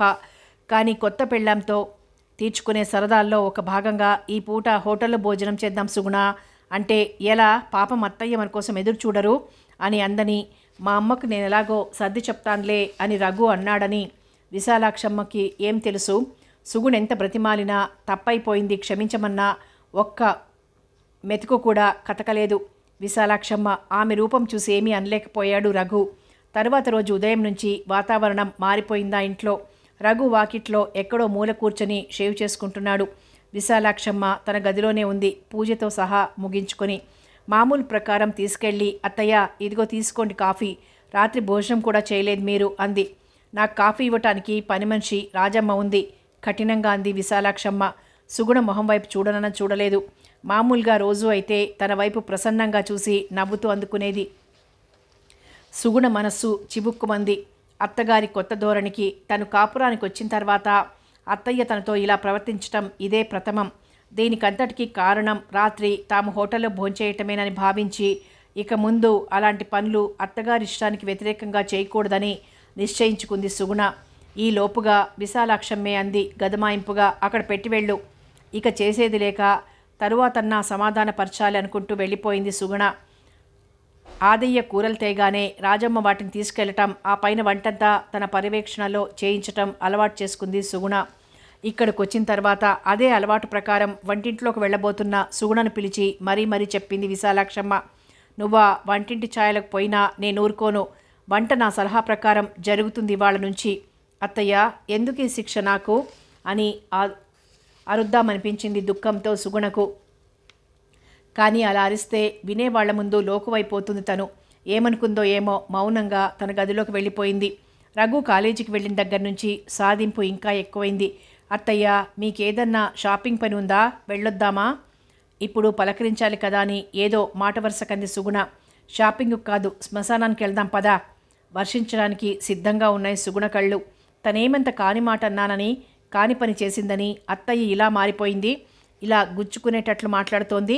కన్న కూతురు కన్నా ఎక్కువగా చూసుకునే అత్తయ్యేనా ఇలా మాట్లాడేది? అసలు కారణమేమిటి? రాత్రి విషయమేనా, లేక ఇరుగు పొరుగు వారెవరైనా తన మీద ఏమైనా చెప్పారా? అత్తయ్య, 3 అయింది, కాఫీ పెట్టించి పట్టుకొస్తాను. అత్తను ప్రసన్నురాల్ని చేసుకోవటానికి తెగ ఆరాటపడిపోతోంది సుగుణ. అత్త తనతో అలా ప్రవర్తించడం కత్తిపెట్టి తన హృదయాన్ని ఎవరో ముక్కలుగా కోస్తున్నట్లుగా ఉంది. పట్టుకొచ్చి నా నెత్తి మీద పెట్టు. తిరస్కారం గుప్పించేస్తోంది విశాలాక్షమ్మ మాటల్లో. అలా మొదలైన సాధింపులు ఇంతై అంతై ఎంతో పెరిగిపోయాయి. రోజులు గడిచిన కొద్దీ సుగుణ ఉనికే భరించలేకుండా ఉంది విశాలాక్షమ్మ. ఎంత చదువుకున్నా అత్త సరిగ్గా చూడకపోతే కోడలు గతి ఇంతేనన్నమాట. తీరని వెదతో కుమిలిపోవాలన్నమాట. హోటల్లో భోంచేసి రావటం అనేది చాలా స్వల్ప విషయం. అంత మాత్రానికే ఇంత శిక్ష విధించాలా? తిట్టాలా, కొట్టాలా? గొంతు నొక్కితే వాడే చేస్తాడన్నట్లు చేస్తోంది అత్తయ్య. తిట్టదు, కొట్టదు, కానీ ఒక్కో మాట శూలంతో గుండెలో గుచ్చి పైకెత్తినట్లుంటుంది అందులోని వ్యంగ్యం. ఇంకా దారుణమైన విషయం ఏమిటంటే, ఏ పని తను ముట్టుకోవటానికి అర్హురాలు కాదన్నట్లు వెలివేసినట్లు చేసింది. దీనివల్ల తనెంతో లోకువైపోయింది రాజమ్మకు. నౌకరు ఆదయ్య కూడాను మొదట చూపిన గౌరవాన్ని వారిప్పుడు తనకివ్వటం లేదు. తన లెక్కేమిటన్నట్లు ప్రవర్తిస్తున్నారు. అవమాన భారంతో ఎన్నోసార్లు తలదించుకుని ఉన్న సందర్భాలు కూడా ఉన్నాయి. తన కళ్ళలోని కన్నీరు ఉబికి రాబోతుంటే ఆనకట్ట వేసిన సందర్భాలు చాలా ఉన్నాయి. ఎందుకిలా హేయంగా తయారైంది తన బ్రతుకు? దీనిలో తను చేసిన తప్పేమిటి? తనంతాను సమాధానపరచుకోలేకపోతోంది సుగుణ. చదువుకున్న చదువు, ధైర్యంగా ఉండి సమస్యను పరిష్కరించుకో సావధానంగా అని ప్రోత్సాహపరుస్తున్నా, ఎంతైనా నువ్వు ఆడదానివి, అందులో అత్తచాటు కోడలివి. అత్త మంచితనం లేకపోతే నీ బ్రతుకు రాణించదు. ఆమె ఆగ్రహిస్తే నీ మనుగుడ కష్టాల మలుపులో కాపురం ఉంటుంది సుమా అని వాస్తవికత సుగుణలోని ధైర్యాన్ని వారించి పిరికిమందు పోస్తోంది. బాగా చదువుకున్నవాడు, సంస్కారి, కాలేజీ లెక్చరర్ ఆయన భర్తన్న తన బాధను సానుభూతితో అర్థం చేసుకుని తన సమస్యకు పరిష్కార మార్గం చూపించకపోతాడా అని అభిప్రాయపడింది సుగుణ. కానీ అది గగనకుసుమమే అయింది. చదువు సంస్కారానికి, తల్లంటే పిల్లిలా భయపడటానికి సంబంధం లేదని తెలుసుకుంది సుగుణ. రఘు అమ్మ అభిప్రాయానికి తిరుగులేదు, అందులో నా జోక్యం ప్రసక్తే లేదు అన్నప్పుడు కన్నీట మున్నీట విలిపించింది సుగుణ. ఆ తరువాత అత్త సాధింపులకి పూర్తిగా లొంగిపోయింది. ఏమన్నా ఎదురు తిరిగితే భర్తతో కాపురం చేసుకునే అవకాశం ఉంటుందో ఉండదో అని అత్తగారి మనస్థితిని దృష్టిలో పెట్టుకుని సినిమాలు, షికార్లు అన్నీ మానుకుంది. ప్రపంచంలో ఏదీ తనకు పట్టనట్లుగా వేదాంతిలా కూర్చోవడం, మరీ మనసులో బాధ పెళ్ళుబికినప్పుడు కన్నీళ్లు జలజలా కార్చటం, ఆ తర్వాత లేచి నిద్రలోకి జారుకోవడం అలవాటు చేసుకుంది. అత్త తన మీద ప్రేమ చూపటం లేదని, బహిరంగంగానే సాధిస్తోందని తెలుసుకున్న రఘు భార్య మీద ప్రేమను తగ్గించేశాడు. మాతృవిధేయుడు కదా మరి, లేకపోతే రేపు ఆస్తంతా ఏ ఆశ్రమం పేరన్నా రాసేస్తుందేమోనని భయం. ఇక విశాలాక్షమ్మ సంగతి తనలో తానొకసారి పునర్విమర్శ చేసుకుంది. కోడలుగా తను అనుభవించిన చెరలు ఇప్పుడు తన కోడలుగా సుగుణ అనుభవిస్తున్న మానసిక స్థితిని బేరీజు వేసుకుంది. తను మచ్చలేని కోడలుగా ఇంట్లో అడుగుపెట్టినా అక్రమంగా, అన్యాయంగా, అమానుషంగా తనను సాధించి బాధించి భర్త చేత హింసింపచేసింది తనత్త. కానీ అత్తగా తన అలా కాదు. కోడలు మంచిది అనుకున్నంతసేపు ఆమెను అందలం ఎక్కించింది. కానీ తన కోడలు తననుకున్నంత మంచిదేమీ కాదు.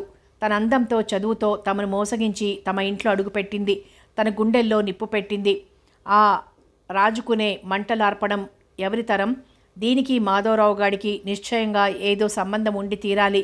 లేకపోతే ఇప్పటికి 4 సార్లు వచ్చాడు వాడు వచ్చినప్పుడల్లా ఏదో అనటం, ఇది పగలబడి నవ్వటం, పైగా వాడు అబ్బాయి రఘు లేని సమయాల్లోనే రావటం. ఇదంతా ఏమిటి? తనను రఘును సుగుణ వెన్నుపోటు పొడవటం కాదు, తమకు నమ్మక ద్రోహం కావించటం కాదు. అలాంటి కోడల్ని రాజరంపాన పెట్టటం, నిలువునా చీల్చటం నేరం ఎలా అవుతుంది? దాన్నింతటితోనే వదలకూడదు. అత్తను మోసం చేసినందుకు తగిన గుణపాఠం నేర్పాలి. కుమిలి కృషించిపోయేట్టు చెయ్యాలి.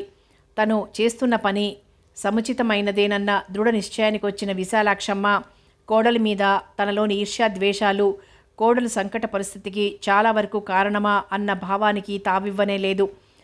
ఇంకా ముందు కార్యక్రమం ఏమేమిటి అన్న విషయం మీద ఓ నిర్ణయానికి వచ్చింది విశాలాక్షమ్మ. భార్యగా సుగుణంటే ప్రేమాభిమానాలున్నాయి రఘుకు. అది విశాలాక్షమ్మకు తెలుసు. అందుకనే కీలెరిగి వాత పెట్టాలన్నట్లుగా ప్రవర్తించాలనుకుంది. ఓ రోజు మాధవరావు వచ్చి కూర్చున్నాడింట్లో. మాటకారి అవటం వల్ల మా ఇంటికి రాకుపో అని విశాలాక్షమ్మ చేత వెళ్ళగొట్టించుకునే స్థితిలో ఉండడతను. పైగా విశాలాక్షమ్మకు ముందే నమస్కార బాణం వదులుతాడు. సుగుణను చెల్లెమ్మ అని సంబోధిస్తాడు. సుగుణ ముఖం వివర్ణంగా ఉండటం వల్ల ఆమె మానసికంగా ఏదో దిగులుగా ఉందని గ్రహించిన మాధవరావు ఆమెను నవ్వించటం తన కనీస కర్తవ్యంగా భావించాడు. జోకుల మీద జోకులు వేస్తూ కబులు చెప్పసాగాడు. హాస్యానికి ఉన్న దుర్గుణమే నవ్వించటం కదా. పైగా ఆడదాని నవ్వు 4 విధాల చేటట. అక్షరాల అదే జరిగింది సుగుణ జీవితానికి. కాదు, సూత్రధారి అయి జరిపించింది విశాలాక్షమ్మ. సరిగ్గా అదే సమయానికి స్కూటర్ వేసుకుని ఇంటికొస్తున్న కొడుకుని వీధిలోనే అల్లంత దూరాన ఆపి నెమ్మదిగా లోనికి తీసుకొచ్చింది విశాలాక్షమ్మ. ఈ లోపుగా అతని మనసు విరిగేలా నూరిపోసింది. ఏం చెప్పనరా అబ్బాయి, మన వేలుతో మన కన్నే పొడుచుకున్నట్లవుతుందని ఇన్నాళ్ళు చెప్పలేదు నీకు. ఇలా తరచూ జరుగుతోంది వ్యవహారం. నేనున్నానని కూడా ఖాతరు చేయటం లేదురా కోడలు. దాన్నేమన్నా అంటే పొగరుగా ఎదురు తిరుగుతాడు, కొట్లాటకు కూడా దిగొచ్చు. అందుకని వాడితో సభ్యతగా మాట్లాడి పంపించేయి. తరువాత దీని సంగతేమో ఇలా అంటూ పొగ రగిలించింది విశాలాక్షమ్మ. రఘు రాగానే అగ్ని కాజ్యం పోస్తున్నట్లుగా మాధవరావు సుగుణ నవ్వులు మంత్రించినట్లు ఆగిపోయాయి. సుగుణ మాటల కోసం తడబడుతున్నట్లు, మాధవరావు ముఖంలో నెత్తురుచుక్క లేనట్లు ఫీల్ అయ్యాడు రఘు. నమస్కారం సార్, రఘు గారు. Pleased to see you. నేనెప్పుడొచ్చినా మీ దర్శనం కావటం లేదు. ఇవాళ అనుకోకుండా మిమ్మల్ని కలుసుకోవటం చాలా సంతోషంగా ఉంది అన్నాడు మాధవరావు. అతను నవ్వుతుంటే అది తెచ్చిపెట్టుకున్న నవ్వులా ఉంది రఘుకి. అతని మీద చాలా మంటగా ఉందతనికి. పైకి మాత్రం సభ్యత లోపించకుండా, నమస్కారం, మీ గురించి మా మిసెస్ తరచుగా చెప్తూనే ఉంటుంది. ఏదో అవకాశం లేక మిమ్మల్ని కలుసుకోవటం పడలేదు. అయినా ఆ ఇబ్బంది ఏమీ ఉండనియదులేండి. మా సుగుణ చాలా కలుపుగోలు మనిషి అంటూ ఇరువురిని మార్చి మార్చి చూశాడు రఘు. విశాలాక్షమ్మ తనకేమీ పట్టనట్లుగా నటిస్తూ దూరాన నిలబడి చోద్యం చూడసాగింది.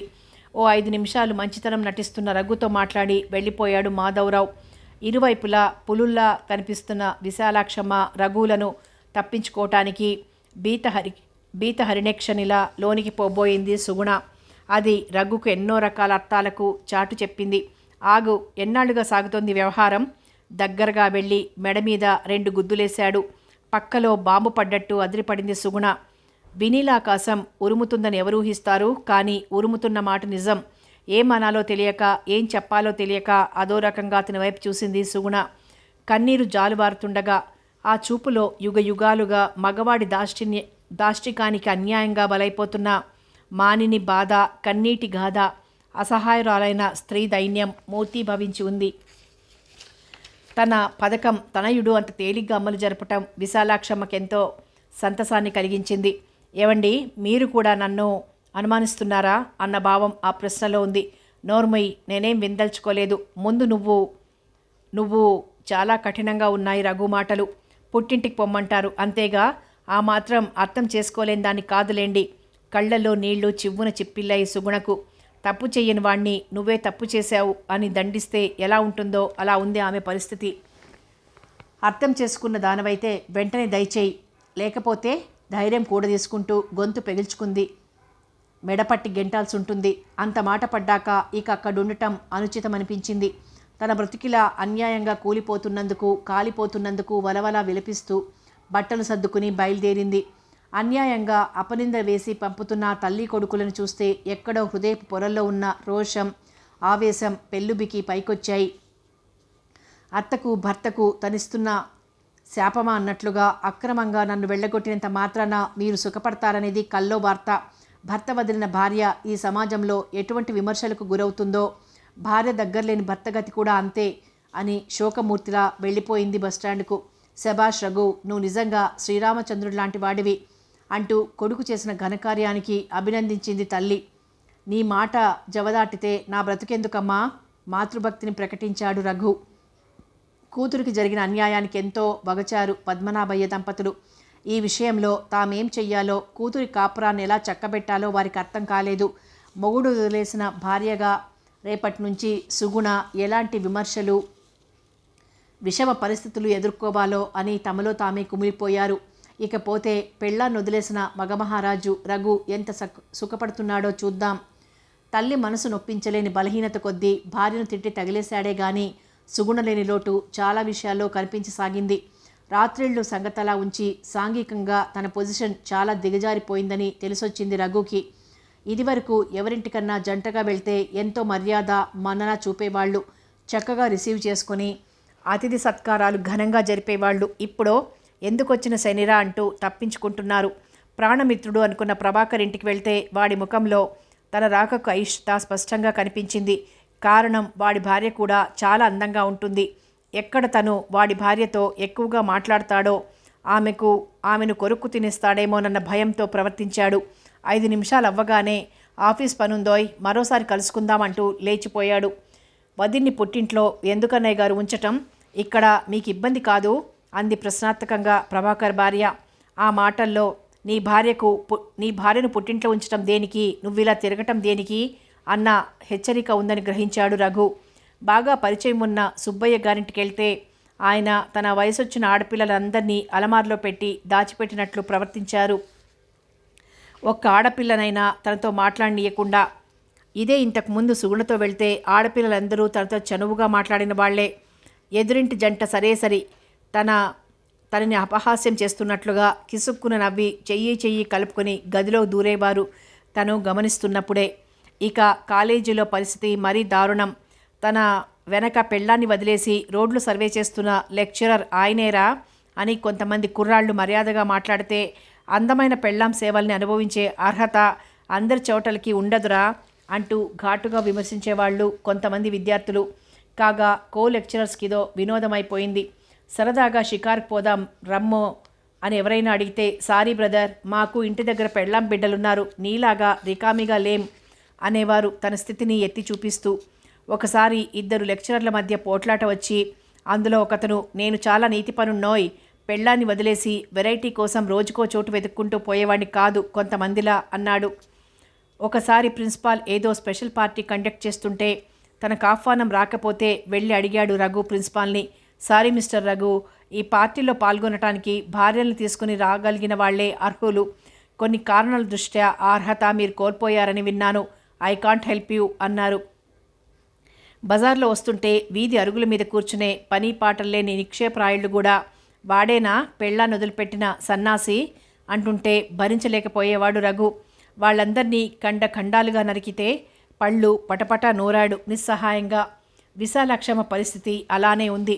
మీ కోడలు ఎప్పుడొస్తుందమ్మా అని తెలిసినవాడు కూడా కొందరడిగితే ఏం జవాబు చెప్పాలో తెలియలేదామెకు. కోడల్ని కొట్టించి పుట్టింటికి పంపి కొడుకుని అచ్చోసిన ఆంబోతులా ఊరి మీద వదిలేసింది అని తన వెనక అమ్మలక్కలు ఆడిపోసుకుంటుంటే చెవులు మూసుకునేది విశాలాక్షమ్మ. తన అత్త తనకు కోడలు రికం పెట్టిందటగా, అందుకని తన కోడలికి కోడంట్రికం పెడుతోందిప్పుడు. తన అత్త తీసుకువచ్చింది. మరి దీనిగతి? తనంటే గిట్టని వాళ్ళు తన మీద నిరసన అలా వ్యక్తపరుస్తుంటే చాటుగానే శివశివ అనుకుంది. పుట్టింటికి పంపటం కోడలి మీద కక్ష సాధించడానికి అనుకుంటే అది తనను మరో విధంగా కట్టి కుడుపుతుందేమో అని కలవరపడిపోయింది విశాలాక్షమ్మ. ఓ రోజు రఘుకి కాలేజీ అడ్రస్కి ఓ ఉత్తరం వచ్చింది. దానిమీద దస్తూరి పరిచయమైంది కాకపోవటం చేత ఉత్కంఠతతో దాన్ని ఓపెన్ చేసి చదివాడు. లోకల్ లెటర్ ఇది. ప్రియమైన రఘు బావగారు, నాకు హైదరాబాద్ నుండి పద్మనాభయ్య గారు ఉత్తరం రాశారు. ఇలా కొంపలు కూల్చటం ఎప్పుడు నేర్చుకున్నావు అని. దానికి కారణం నా రాక. నా చనువు మూలంగా సుగుణను అపార్థం చేసుకుని పుట్టింటికి శాశ్వతంగా పంపివేశారట మీరు. మనస్ఫూర్తిగా మీకు మనవి చేస్తున్నాను. జోకులేసి సుగుణను నవ్వించటం మినహా నేనే తప్పు చేయలేదామెతో. నా జోకులతో ఒక కాపురం కూలిందని తలుచుకుంటే నా మీద నాకే అసహ్యం వేస్తోంది.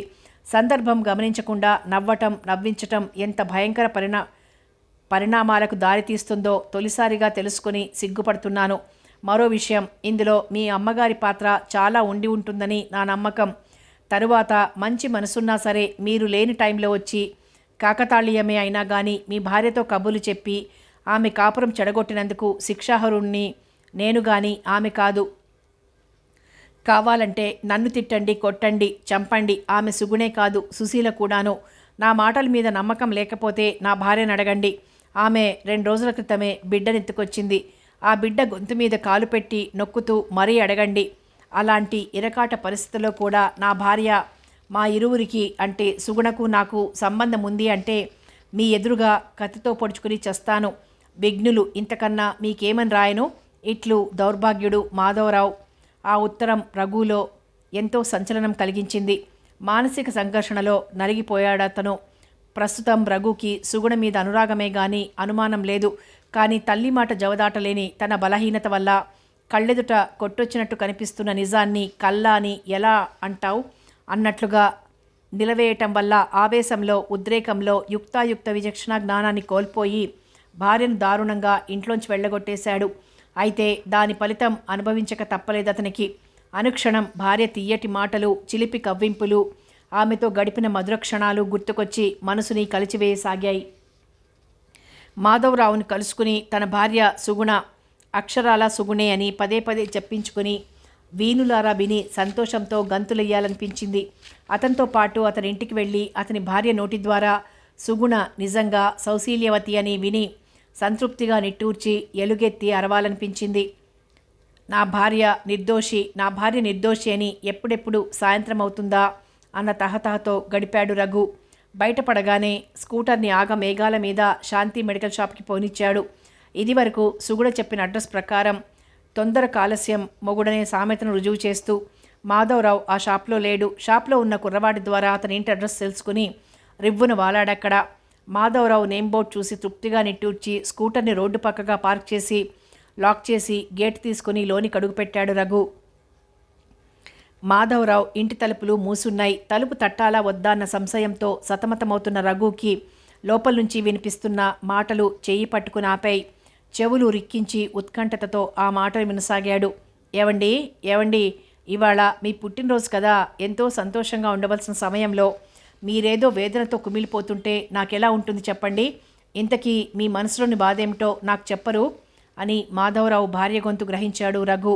ఏం చెప్పమంటావు శాంతి? చెప్పినంత మాత్రాన ఏమవుతుంది? చీకట్లు ముసిరిన ఆమె జీవితంలో తిరిగి వెన్నెల విరుస్తుందా? రుద్ధ కంఠంతో అంటున్నాడు మాధవరావు. ఏది సుగుణ విషయమేనా మీరు మాట్లాడేది? అవును శాంతి, ఒక్కసారి బాగా జ్ఞాపకం తెచ్చుకో. మనం హైదరాబాద్లో ఉండేటప్పుడు నా ప్రతి పుట్టినరోజు పండుగకు సుగుణకు ఆడపడుచు కానుకగా ఓ చీర పెడుతుండేదానివి గుర్తుందా? అవును. కిందటిసారి వాళ్ళ ఇంటికి వెళ్ళినప్పుడు సుగుణ అదోలా విచారంగా ఉన్నట్టు కనిపించింది. ఆమెను నవ్వించి మానసికమైన దిగులు పోగొట్టాలనే దృష్టితో ఎన్నో హాస్య ప్రసంగాలు చేశాను. ఆమెను పక్కపక్క నవ్వించగలిగాను. ఆ సందర్భంలోనే అంది సుగుణ, ఇదిగో మాధవరావు అన్నయ్య గారు, మీ జోకులన్నింటికీ తెగ నవ్వేస్తున్నందుకు మంచి బహుమతులు ఇవ్వాలి మీరు, తెలిసిందా అని. అలాగే, తప్పకుండా. ఏం కావాలో చెప్పమ్మా అన్నాను నేను.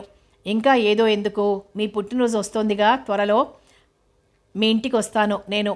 మామూలుగా వదినను ఓ మంచి చీర సెలెక్ట్ చేసి రెడీగా ఉంచమని చెప్పండి అంది. కానీ ఇప్పుడేం జరిగిందో చూసావు కదా శాంతి. మన ఇంటికి తీసుకొచ్చి చీర పెట్టి పంపాల్సిన సుగుణను నా కారణంగా భర్త చేత వెళ్ళగొట్టించాను. సుగుణ కాపురంలో నిప్పులు పోశాను. పూడుకుపోతోంది మాధవరావు గొంతు. అలా బాధపడకండి, నిజం నిప్పులాంటిది. ఇవాళ కాకపోయినా రేపైనా తప్పక బయటపడుతుంది. కలుపుగోలుతనంతో ఆమెతో హాస్యంగా మాట్లాడటం మినహా మీరెప్పుడూ ఏ తప్పు చేయలేదని మీ మనసుకు తెలుసు. మీ మనసు తెలిసిన భార్యగా నాకు తెలుసు. ఏదో ఒకనాడు తన తొందరపాటుతో చేసిన తప్పును తెలుసుకుంటాడు సుగుణ భర్త. ఆమెను మళ్ళీ తిరిగి ఏలుకుంటాడని నా గట్టి నమ్మకం. అతన్ని ఓదారుస్తోందామే. ఆ మాటలు వింటున్న రఘు ఇక నిలవలేకపోయాడక్కడ. అప్రయత్నంగా అతని కళ్ళు పశ్చాత్తాపంతో వర్షించాయి. హ్యాండ్ కర్చీఫ్తో కళ్ళద్దుకుని యాంత్రికంగా అడుగులు వేస్తూ వచ్చి స్కూటర్ని స్టార్ట్ చేశాడు. గమ్యం లేని బాటసారిలా రోడ్లన్నీ తెగ తిరిగాడు. అతని మనసంతా అశాంతిగా గజిబిజిగా ఉంది. అన్యాయంగా నన్ను వదిలేశారని ఇప్పటికైనా తెలిసిందా మీకు అని సుగుణ పదే పదే దీనంగా ప్రశ్నిస్తున్నట్లనిపించింది. బరువెక్కిన హృదయంతో రాత్రి 8ంటికి ఇంటికి చేరుకున్నాడు రఘు.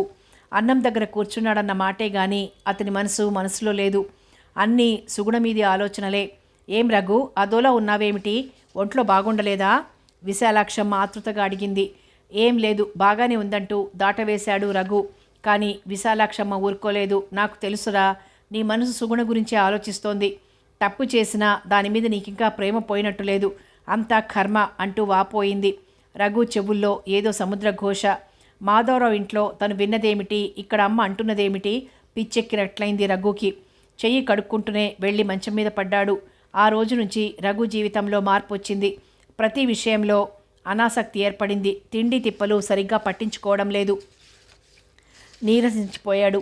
గడ్డం బాగా పెరిగి రోగిలా తయారయ్యాడు. దుస్తుల విషయంలో శ్రద్ధ చూపడం మానేశాడు. కాలేజీలో 15 రోజులు లీవ్ అప్లై చేశాడు. కొడుకు పరిస్థితి చూసి తల్లడిల్లిపోయింది విశాలాక్షమ్మ. వీడిలా తయారవ్వటానికి సుగుణ లేకపోవటమే కదా కారణం అని గుర్తొచ్చి మరీ బెంబేలు పడిపోయింది. సుగుణ విషయంలో ఓ పట్టాన మనసు సమాధాన పట్టం లేదు. అలా అని సుగుణ తప్పు చేసిందని ఖచ్చితంగా నిర్ణయించలేకపోతోంది. నిజానికి తను కళ్ళారా చూడలేదు కదా, కేవలం ఊహించుకోవటమే తప్ప. అమ్మా, నిజం చెప్పమ్మా, సుగుణ మాధవరావుతో కలిసి నీచంగా ప్రవర్తించటం నువ్వు స్వయంగా చూసిన తర్వాతనే సుగుణ మీద నిర్ణయానికి వచ్చావా అని రఘు నిలదీసి అడుగుతుంటే ఏం సమాధానం చెప్పాలో తెలియటం లేదామెకు. నీ కోడలు అగ్నిహోత్రం లాంటి పవిత్రమైన మనిషి. దారుణంగా దాని కాపురంలో నిప్పులు పోసావు. ఇప్పటికైనా మించిపోయింది లేదు. సుగుణను వెంటనే తిరిగి తెచ్చుకో. మళ్ళీ ఇల్లు కలకల్లాడుతుందని ఇరుగు పొరుగు అమ్మలక్కలు తనని దుయ్యబడుతూ సలహాలిస్తుంటే ఏం చెయ్యాలో తోచటం లేదామెకు. ఇలా ఉండగా రఘు ఓ 2 రోజులు తీవ్రంగా జ్వరపడ్డాడు. మూసిన కన్ను తెరిచిన పాపాన పోలేదు. డాక్టర్ చెప్పిన ప్రకారం టైంకి మందులు, గ్లూకోజ్ నీళ్లు వగైరాలు ఇస్తున్నప్పుడు రఘు రూపం పరిశీలనగా చూసి మొదలు నరికిన చెట్టులా అయిపోయింది విశాలాక్షమ్మ. రఘు ముఖంలో ఎక్కడా కళాకాంతులు లేవు. ఇదివరకటి అందమైన ముఖబింబం ఇప్పుడు నీరసానికి, ధైర్యానికి ప్రతిబింబంలా ఉంది. ఇలా కొన్ని రోజులు పోతే గడగడ వణికిపోయింది విశాలాక్షమ్మ.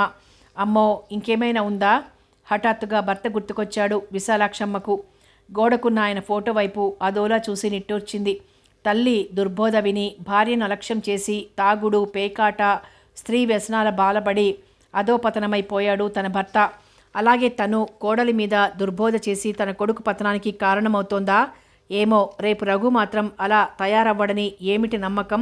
లోకంలో ఎంతమందిని అలా చూడటం లేదు. వీల్లేదు, అలా జరగటానికి ఎన్నటికీ వీల్లేదు. కారు చీకటి లాంటి తన జీవితంలో మిగిలిన ఆశాకిరణం వీడొక్కడే. అతని జీవితం పతనమవటం తన కంఠంలో ప్రాణముండగా జరగని పని. కావలిస్తే ఏదో నిర్ణయానికి వచ్చినట్లుగా అక్కడున్న కుర్చీలో కూలబడింది విశాలాక్షమ్మ. 4-5 రోజుల కల్లా ఓ మాదిరి స్వస్థత చిక్కింది రఘుకి. కళ్ళల్లో ఒత్తులేసుకుని అన్ని పనులు మీ అమ్మగారే చేశారు బాబుగారు. ఆమె చేసిన సేవ వల్లే మీకు జ్వరం త్వరగా తగ్గిపోయింది. చూడండి ఆమె ముఖమంతా ఎలా పీక్కుపోయిందో అంది రాజమ్మ. తల్లివైపు ప్రేమగా చూశాడు రఘు. అంతలో అతనికేదో గుర్తొచ్చినట్లు ముఖం మ్లానమైంది. నూతిలో నుంచి మాట్లాడుతున్నట్లుగా అన్నాడు. మీ కోడలుంటే నీకీ తిప్పలన్నీ తప్పేవిగా అమ్మా. విశాలాక్షమ్మ వెన్ను మీద ఎవరో చరిచినట్లయింది. ఆమెకు అంతర్వాణి ప్రబోధం చేసినట్లయింది. నిద్ర నుంచి మేల్కొన్నట్లుగా బాబు, ఒక చిన్న మాట అంది. ఆ గొంతులో పశ్చాత్తాపం తాండవిస్తోంది. ఏమిటమ్మా? కోడల్ని వెంటనే పంపమని మీ మామగారికి ఉత్తరం రాయి. అమ్మా. మంచం మీద నుంచి 5 అడుగులు ఎగిరిపడినంత సంతోషంగా అరిచాడు రఘు. అతని మనసు నిండా చల్లని తెల్లని వెన్నెలా పరుచుకున్నట్లయింది. అయినా వెంటనే బయటపడక, తప్పమ్మా, తప్పు. తల్లిగా నువ్విలాంటి చెడు సలహాలు ఇవ్వరాదు. నీ కోడలు కులట, పతిత. ఆ విషయం నీకు నిర్ధారణగా తెలుసు.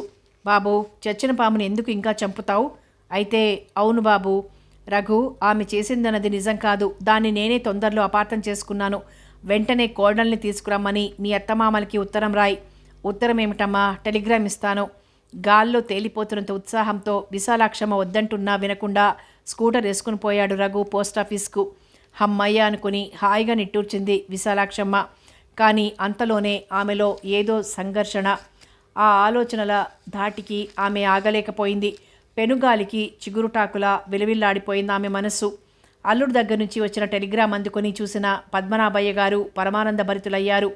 మళ్ళీ తన జీవితం చిగురించబోతుందన్నమాట అని తలుచుకుని ఆనందంతో పొంగిపోయింది సుగుణ. అవమానించబడిందన్న ఆవేశంలో అత్తింటి నుంచి పౌరుషంగా వచ్చేసిందే గాని రఘు అంటే సుగుణకి అపారమైన ప్రేమానురాగాలున్నాయి. అవును మరి, అంత తేలిగ్గా వదులుకునే దైతే పవిత్రమైన వివాహ బంధానికి అర్థమేముంది? ఇన్నాళ్లకైనా తన నిర్దోషిత్వాన్ని తెలుసుకున్నారన్నమాట. అదే చాలు అనుకుంది సుగుణ. సుగుణ తల్లి కూడా సంతోషించిన రాక్షసి లాంటి వియ్యపురాలి మీద అంత తేలిగ్గా నమ్మకం కుదరటం లేదా ఆమెకు.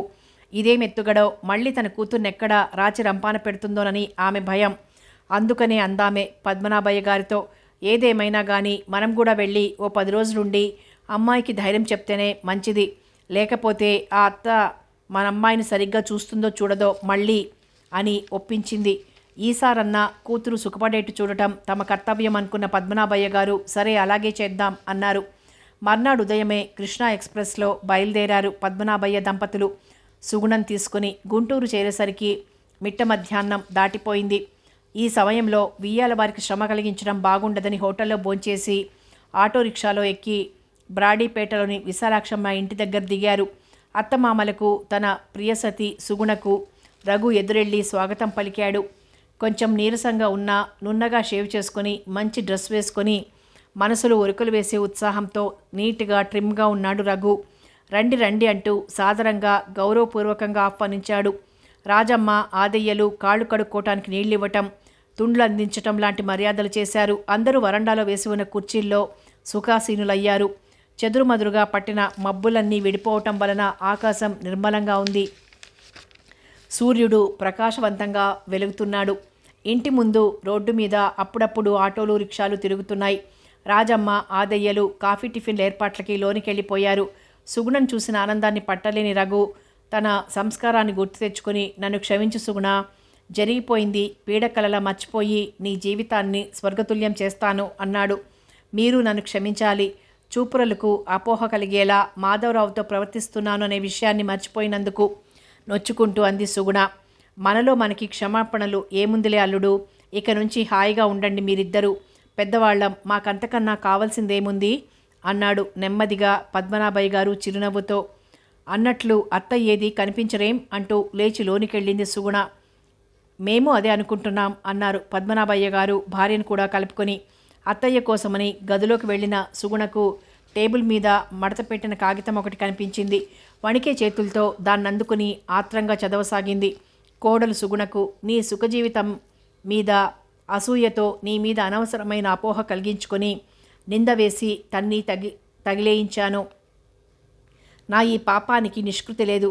తిరిగి తీసుకొని తెచ్చుకో నా కోడల్ని అని రఘుని ఆదేశించినప్పటికీ నిన్ను మీ వాళ్లను చూడటానికి నా ముఖం చెల్లటం లేదు. అందుకని నేను ఈ లోకం నుంచే నిష్క్రమించదలుచుకున్నాను. ఇక నుంచి మీ భార్యాభర్తల జీవితం 3 పువ్వులు 6 కాయలుగా విలసిల్లాలని, సుఖ సంతోషాలతో విరాజిల్లాలని మనసారా ఆశీర్వదిస్తున్నాను. పెద్దదాన్నైనా నన్ను మన్నించమని అర్థిస్తున్నాను. మీ అత్తయ్య కరెంట్ షాక్కి చచ్చిపోయిందని లోకం అనుకుంటుంది. అలాగే అనుకోని, లేదా అంత ఒట్టు. నీ అత్త విశాలాక్షమ్మ. సుగుణ ఉత్తరం చదవటం పూర్తి చేసిన కొన్ని క్షణాలకు మరో గదిలోంచి కెవ్వున కేక వినిపించింది. వరండాలోంచి రఘు, పద్మనాభయ్య గారు, ఆయన భార్య, పక్క గదిలో నుంచి సుగుణ, వంటింట్లోంచి రాజమ్మ ఆదయ్యలు కంగారుగా పరిగెత్తుకుంటూ వచ్చారు కేక వినిపించిన చోటుకు. గోడ మీద వేలాడుతున్న రఘు తండ్రి ఫోటో పక్కన ఉన్న స్విచ్ బోర్డ్ కింద నేల మీద పడుంది విశాలాక్షమ్మ. ప్లాస్టిక్ కవర్ విరిగిపోయిన స్విచ్ వికృతంగా వెక్కిరిస్తోంది. జరిగిందేమిటో అందరికీ తెలిసిపోయింది. విశాలాక్షమ్మ ఎలక్ట్రిక్ షాక్ కావాలని పెట్టుకుందన్నమాట. అందరి గుండెలు దడదడా కొట్టుకుంటున్నాయి. విశాలాక్షమ్మను అందరూ తలా ఒక చెయ్యి పట్టి మంచం మీదకి చేర్చారు. నాడి చూడండి బాబు అన్నాడు ఆదయ్య. కాదు, వెంటనే వెళ్ళి డాక్టర్ని పిలుచుకురా అంటూ ఆదేశించాడు రఘు. 10 నిమిషాల్లో డాక్టర్ వచ్చి విషయం తెలుసుకుని విశాలాక్షమ్మని పరిశీలించాడు. ఓ ఇంజెక్షన్ ఇచ్చాడు. అందరి వైపు అదోలా చూశాడాయన. ఏమి డాక్టర్, ఏమైంది? ఎలక్ట్రిక్ షాక్ బాగా తగిలిందా? ఎలా ఉందామె పరిస్థితి? అందరి మనసులు ఆందోళనగా ప్రశ్నిస్తున్నాయి. డాక్టర్ గంభీరంగా అన్నాడు. ఆయన మాటలు విని అందరికీ మతిపోయింది మొదట, కానీ ఫలితం విని అంతా సంతోషించారు. ఈమెకసలు ఎలక్ట్రిక్ షాక్ తగలనే లేదు. మూతలేని స్విచ్ మీద పొరపాటున చేయి పెట్టి ఎలక్ట్రిక్ షాక్ తగిలిందనే భ్రమ వల్ల మెంటల్ షాక్ తిని కేక వేసి స్పృహతప పడిపోయింటుంది. మరో 10 నిమిషాల్లో she will be all right, సంతోషంగా ఉండండి అంటూ వెళ్ళిపోయాడు డాక్టర్. డాక్టర్ అన్న ప్రకారమే స్పృహ వచ్చింది విశాలాక్షమ్మకు. రాజమ్మ చేత వేడి కాఫీ తెప్పించి ఇచ్చాడు రఘు. ఆమె తాగి అందరి వైపు అమాయకంగా చూడసాగింది. భగవంతుడు దయామయుడు, మళ్ళీ మిమ్మల్ని మాకు దక్కించాడు. ప్రస్తుతం మీకు విశ్రాంతి అవసరం, కాసేపు పడుకోండి, స్థిమితపడ్డాక మళ్ళీ వచ్చి మీతో మాట్లాడతాం అని విశాలాక్షమ్మతో చెప్పి పదండర్రా అంటూ పురమాయించారు పద్మనాభయ్య గారు. ఆనందం నిండిన మనసులతో అందరూ నిష్క్రమించారు, ఒక్క సుగుణ తప్ప. సుగుణ వైపు చూస్తూ ఆశ్చర్యంగా అంది విశాలాక్షమ్మ. పాడుఘటాన్ని చావు కూడా వద్దు పొమ్మంది అని ఏడుస్తోంది విశాలాక్షమ్మ. ఛీ అత్తయ్య, అలా అనకండి. నేను ఆ గదిలో కడుగు పెట్టేసరికి మీరు రాసిన ఉత్తరం కనబడింది. అది చదివి నిలువెల్లా వణికిపోయి ఎందుకైనా మంచిదని ముందు మెయిన్ తీసేశాను. ఇలా మెయిన్ తీసేస్తున్నాను. అలా మీ కేక వినిపించింది. డాక్టర్లు చెప్పినట్లుగా మీకు తగిలింది మెంటల్ షాక్ మాత్రమే. అయినా ఎంత పనిచేశారత్తయ్యా. సమయానికి మీరు రాసిన ఉత్తరం నా కంట పడబట్టి కానీ లేకపోతే ఎంత ఘోరం జరిగిపోయి ఉండేది. మీ చల్లని మనసే నా కాపురానికి శ్రీరామ రక్ష. ఆశీర్వదించండి అత్తయ్యా అంటూ పాదాభివందనం చేయబోయింది సుగుణ. విశాలాక్షమ్మ వారిస్తూ సుగుణను దగ్గరకు తీసుకొని ప్రేమగా వాత్సల్యంగా హృదయానికి హత్తుకుంది. సుగుణ, నువ్వు పేరుకు తగ్గ ఉత్తమురాలివి. ఇవాల్టి నుంచి నిన్ను కోడలుగా కాదు స్నేహితురాలుగా చూసుకుంటాను అంటూ పశ్చాత్తాపంతో పునీతమైన అత్తగారి కౌగిలిలో ఇమిడిపోయిన సుగుణ కళ్ళల్లో ఆనంద బాష్పాలు నిలిచాయి. ఎలక్ట్రిక్ షాక్ విషయం అత్తాకోడళ్ల గుండెల్లోనే రహస్యంగా ఉండిపోయింది. సమాప్తం. కనువిప్పు నవల సమాప్తం. మరో మంచి నవలతో మళ్ళీ కలుసుకుందాం.